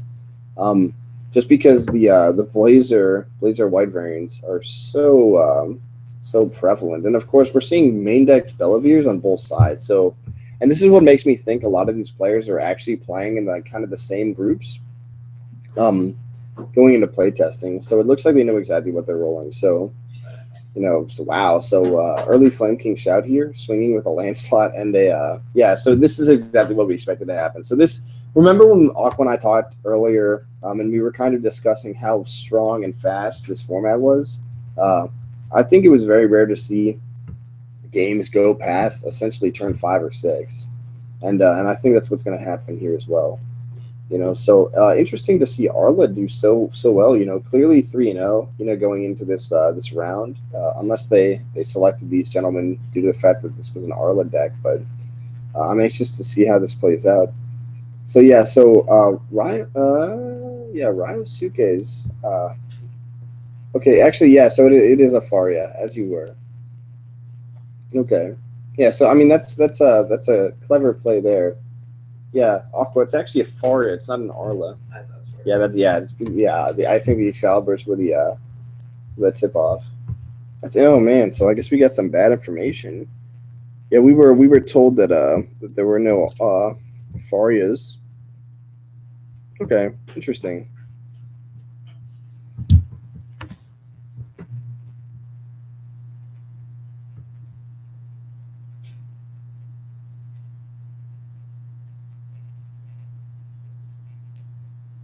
Yeah, I mean that's interesting. There's a judgment and there's the 8/8 flying angel in his hand as well. So Ryosuke opting not to play the Excalibur earlier. I'm a little surprised by that. I guess he wants to discard it maybe for some tempo to get you know, the extra white, which is clever. That way he'll have access to the 8/8. And then of course he has the judgment, so that's putting a lot of pressure as well. And then he can always pay 1 to snipe something as well. So again, Junpei is going to flip that Blazer to destroy that Faria, but of course, Ryu's going to sack that Excalibur, or I'm sorry, rested to give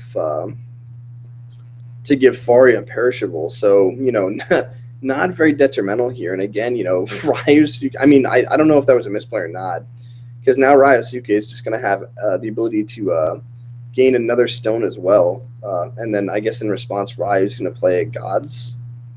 Oh no, I guess he missed the timing, so he's actually not able to do that. And yeah, things are moving forward. And I believe Junpei went first. So again, red decks going first is just so detrimental to a lot of these decks on the draw. And I just it's hard to compete with that if you're not utilizing red as your main board. Again, that was kind of the crux when people were utilizing Baja Blast. The only way to beat Baja Blast, with a strong opener was to play Bahamut yourself. And then that was the issue. So there was no way to beat it other than to play it. And I think that's the issue Stephanie Shaw saw last round. Losing the dice roll game one to a red deck. And then Ryusuke is having the same issue. He lost the dice roll. He's been playing on his back foot, and Junpei's just taking advantage of that. You know what I mean? So, he may have a Farin and Excalibur, but again, I don't know if that's. To be honest, Junpei's got double Lancelots, and he's just swinging face. With a 10-10 Blazer as well. So I don't really know how Ryusuke is going to come back from this. Even with the Bellavere and all the regalia, I don't actually think there's anything that he can possibly do to come back from this. And to be honest, I'd probably scoop and just go to game 2. There's no reason to draw this out.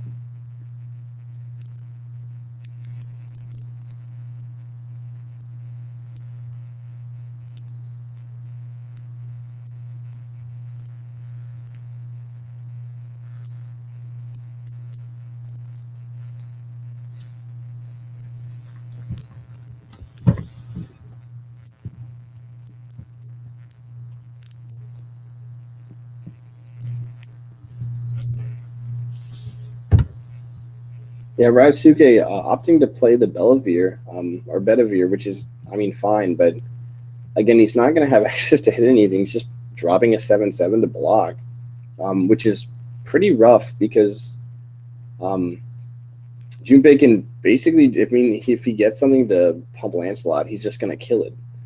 And again, Faria, not that fat, so there's certainly ways to deal with Faria as well. And again, Ryusuke's at 1400. Like, he's tapped out. All of his stones are rested. Like, there's not really, all he can do is really block that damage. And I feel like if Junpei just swings with everything, he's gonna have a really difficult time answering that, especially considering Blazer's at 10-10.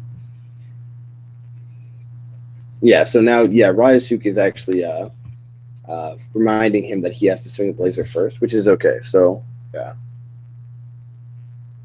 He's going to sack the Percival in order to prevent the damage from Lancelot. Again, not a big surprise. And Ryusuke is just holding on with everything he can, but all he has is a so he's scooping him. He knows. Yeah, so that's all pretty certain. Yeah, absolutely. So, yeah, again, that's the strength of just Blazer White, just being on the play. How do you deal with a turn 2 Lancelot and a turn 3 Gwyber? You know what I mean? And then, if you're splashing that green, it's going to be really difficult to deal with that Lancelot if it's swinging in and pinging something for 7.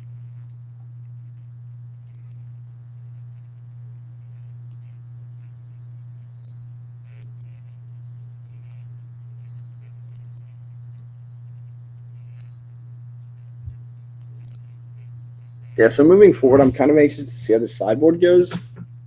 I don't know how I feel about Flame King Shout here from Junpei.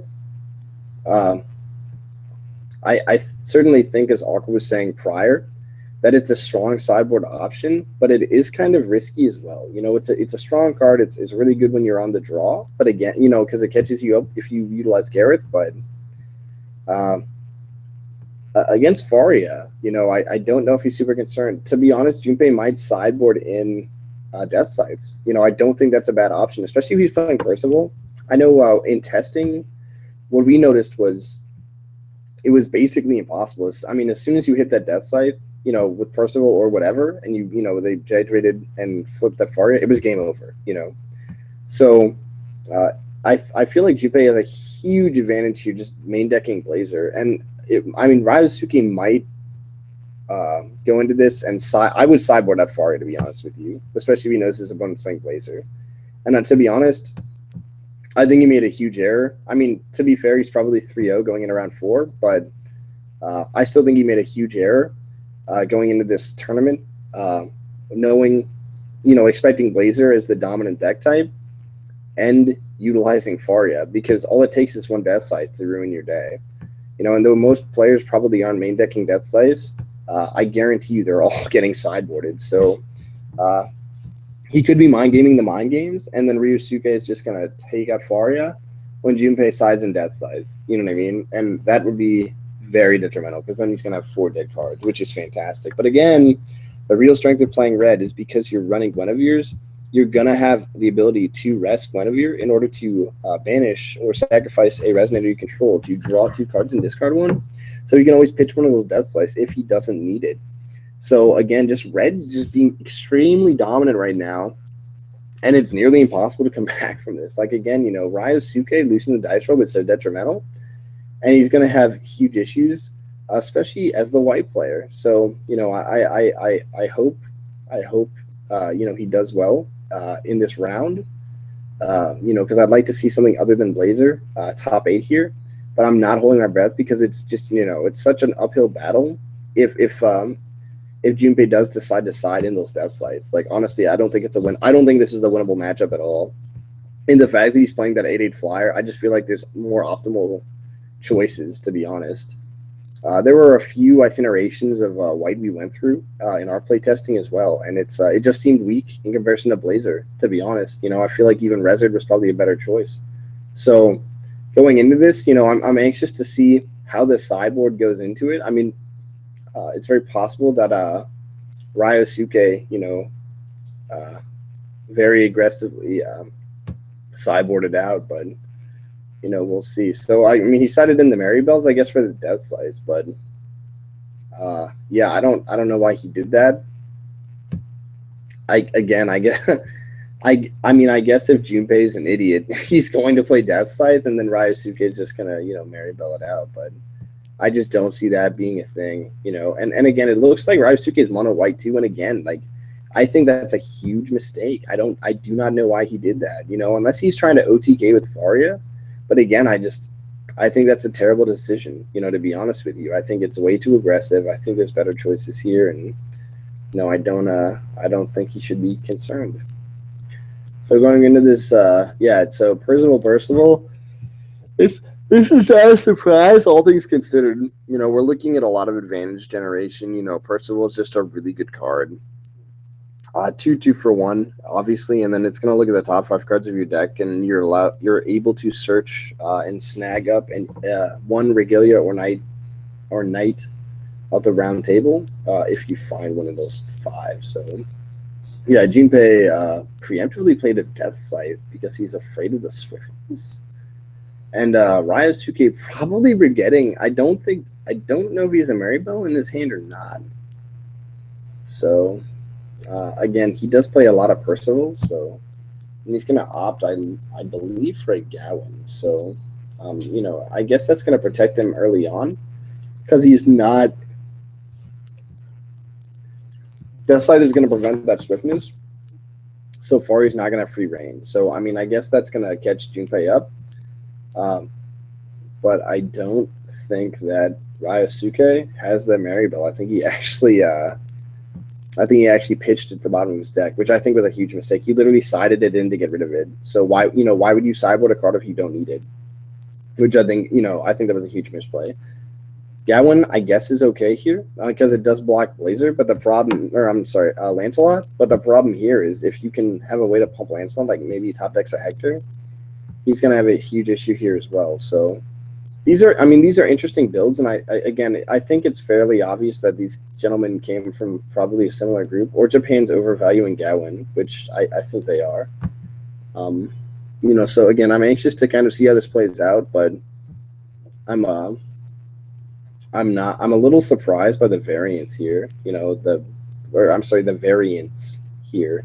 Again, Ryosuke, very intelligent player. Like, he has an interesting and very unique white build. And Junpei playing, kind of a unique take on Blazer White, I guess, as well. But again, nothing we haven't seen before either. And again, we're just seeing the strength of Red White throughout this entire event. I think Red White has actually won every game on stream, which again is not a surprise, considering that Round two, it was a mirror match. Round three, of course, was Stephanie Shaw, who proceeded to lose, and then round four. Now we're seeing Junpei up a game, going into game two, round four. So again, early aggression there. Looks like White's actually sloughing off some damage on Junpei, but the Percival's slowly whittling him down. And to be honest, 200 damage seems like not very much, but I mean, that's a lot of it adds up. You know what I mean? Percival hits you 2-3 times. It's like 400, 600, 800, 1500. You know what I mean? Like it goes on and on and on. And to be honest, their games won and lost just from doing 200 damage multiple times.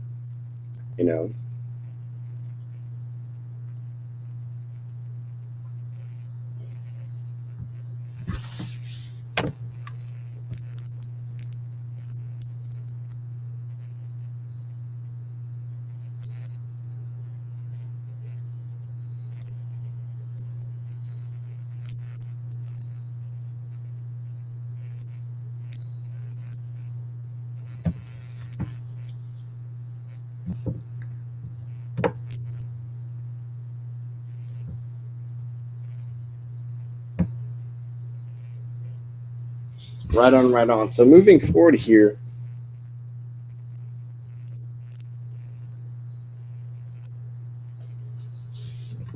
yeah, again, it's he's going to be tapping things down with Gawain, and yeah, Belvedere gets rested, and then I guess he's going to swing free. Or I'm sorry, actually, he might be swinging into a Percy. So I think what he's doing is he's forcing the Percy to basically die, because he's going to do second Percival for Percival. I highly doubt it. So again, and apparently they want us to see Gowan and Death Scythe. So again, that's interesting, but again, nothing we've really seen. I mean, Gowan's a good incursion, but it's really it's just completely worthless against a red variant that's running ways to pump up Blazer. And I'm actually surprised to see Japan so heavily relying on Gowan as well. Very strong card, but again, it's something that I think might be overvalued here. Especially considering it's too white. Even though it's rather easy to play, and justifying this build, it has good stats and it has a good effect for what it does. I feel like there's more optimal turn two plays. Unless he sided them in because he was on the draw, which actually makes sense. But even in that case, I don't think he's afraid of a turn two lance from Ryosuke. So I don't necessarily think I would do that, because it's not like he's afraid of, it's not like he can block Wyvern. You know what I mean? So it's not. I don't know. I feel like there's better choices than actually putting in the Gowans. But again, I guess they seem to be effective in this game because it is essentially staling this game up. And and Ryosuke is having issues because he cannot J-activate his Fario a second time because he's afraid of that Death Scythe and Blazer. So makes a lot of sense.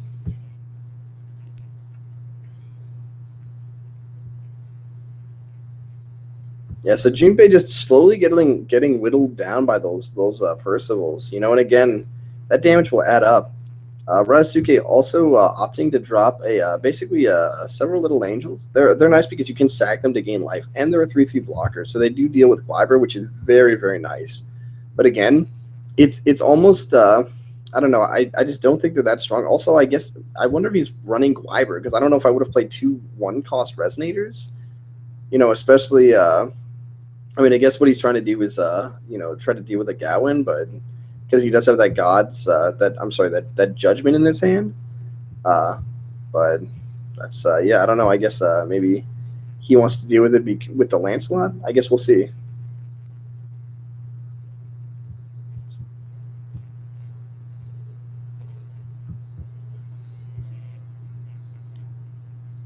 Yeah, it looks like camera's unavailable momentarily, folks. I do apologize. Looks like they're having some technical difficulties in Japan, but now we're back. Thank you for waiting. Looks like you didn't miss anything, so life is good.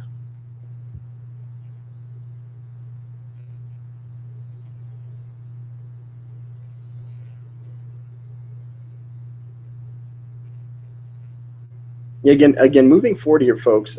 Just the same aggression you've seen this whole time.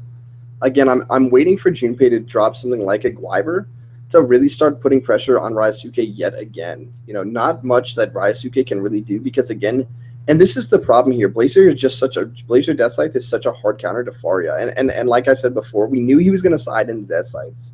So Ryosuke, I think, made a very inoptimal decision by sticking with the Faria. And why would he do that when he knew his opponent was utilizing Blazer? It is very obvious to side in Death Scythes. So to me, this shows Ryosuke's inexperience in the matchup, and that's probably going to cost him this match. And if he was 3-0 at the start of this match, he's probably going to end 3-1, and that could be his shot at a top 8 in day 2 in Worlds because he decided to utilize a suboptimal ruler. Now, bonus points for creativity, but I don't think I agree with the choice of Faria here. To be honest, I think Melgis is stronger because, Melgis doesn't have the same threats that he had before. I don't think Dark Purge is really something you're going to see outside of, Rezard. And then beyond that as well, I think its Godsart's better than Faria's because you're not reliant on having board state. It's basically, I think Faria's Godsart is kind of a win more condition. And because of that, we're not seeing the same issues, that I think Mel just puts a lot more pressure on board because he has access to so much red, But again, moving forward here, it's still 30 minutes into the set. And Junpei still looks like he has board state, so Protection of Seraph is cool, but it just because it prevents it gives a Shroud, can't be targeted by spells or abilities. That does not prevent battle damage. So, he could just be down a card. And again, Ryosuke, no cards in hand. So what you see is what you get. And Junpei is pretty far ahead, to be honest with you. He's got state, Ryosuke is pretty low. I think this is going to be a very quick match.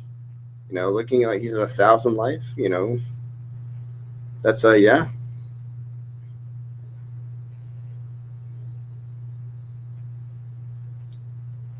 Yeah, Ryosuke dropping to 5, forcing to block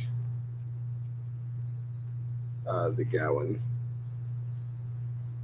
Or as you were.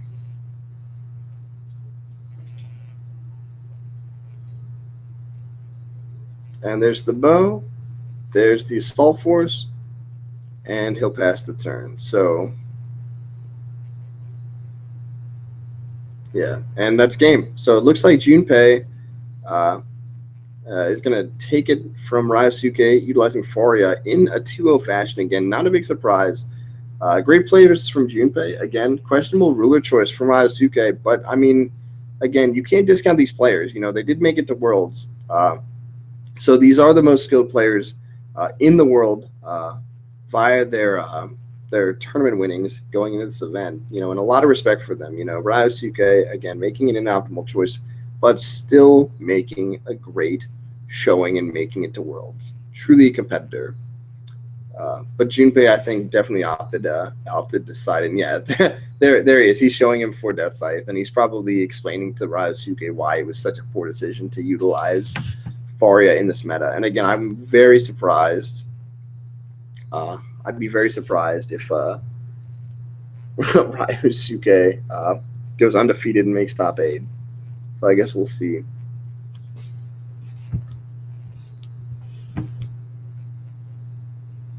Sweet. And only 2 rounds remaining.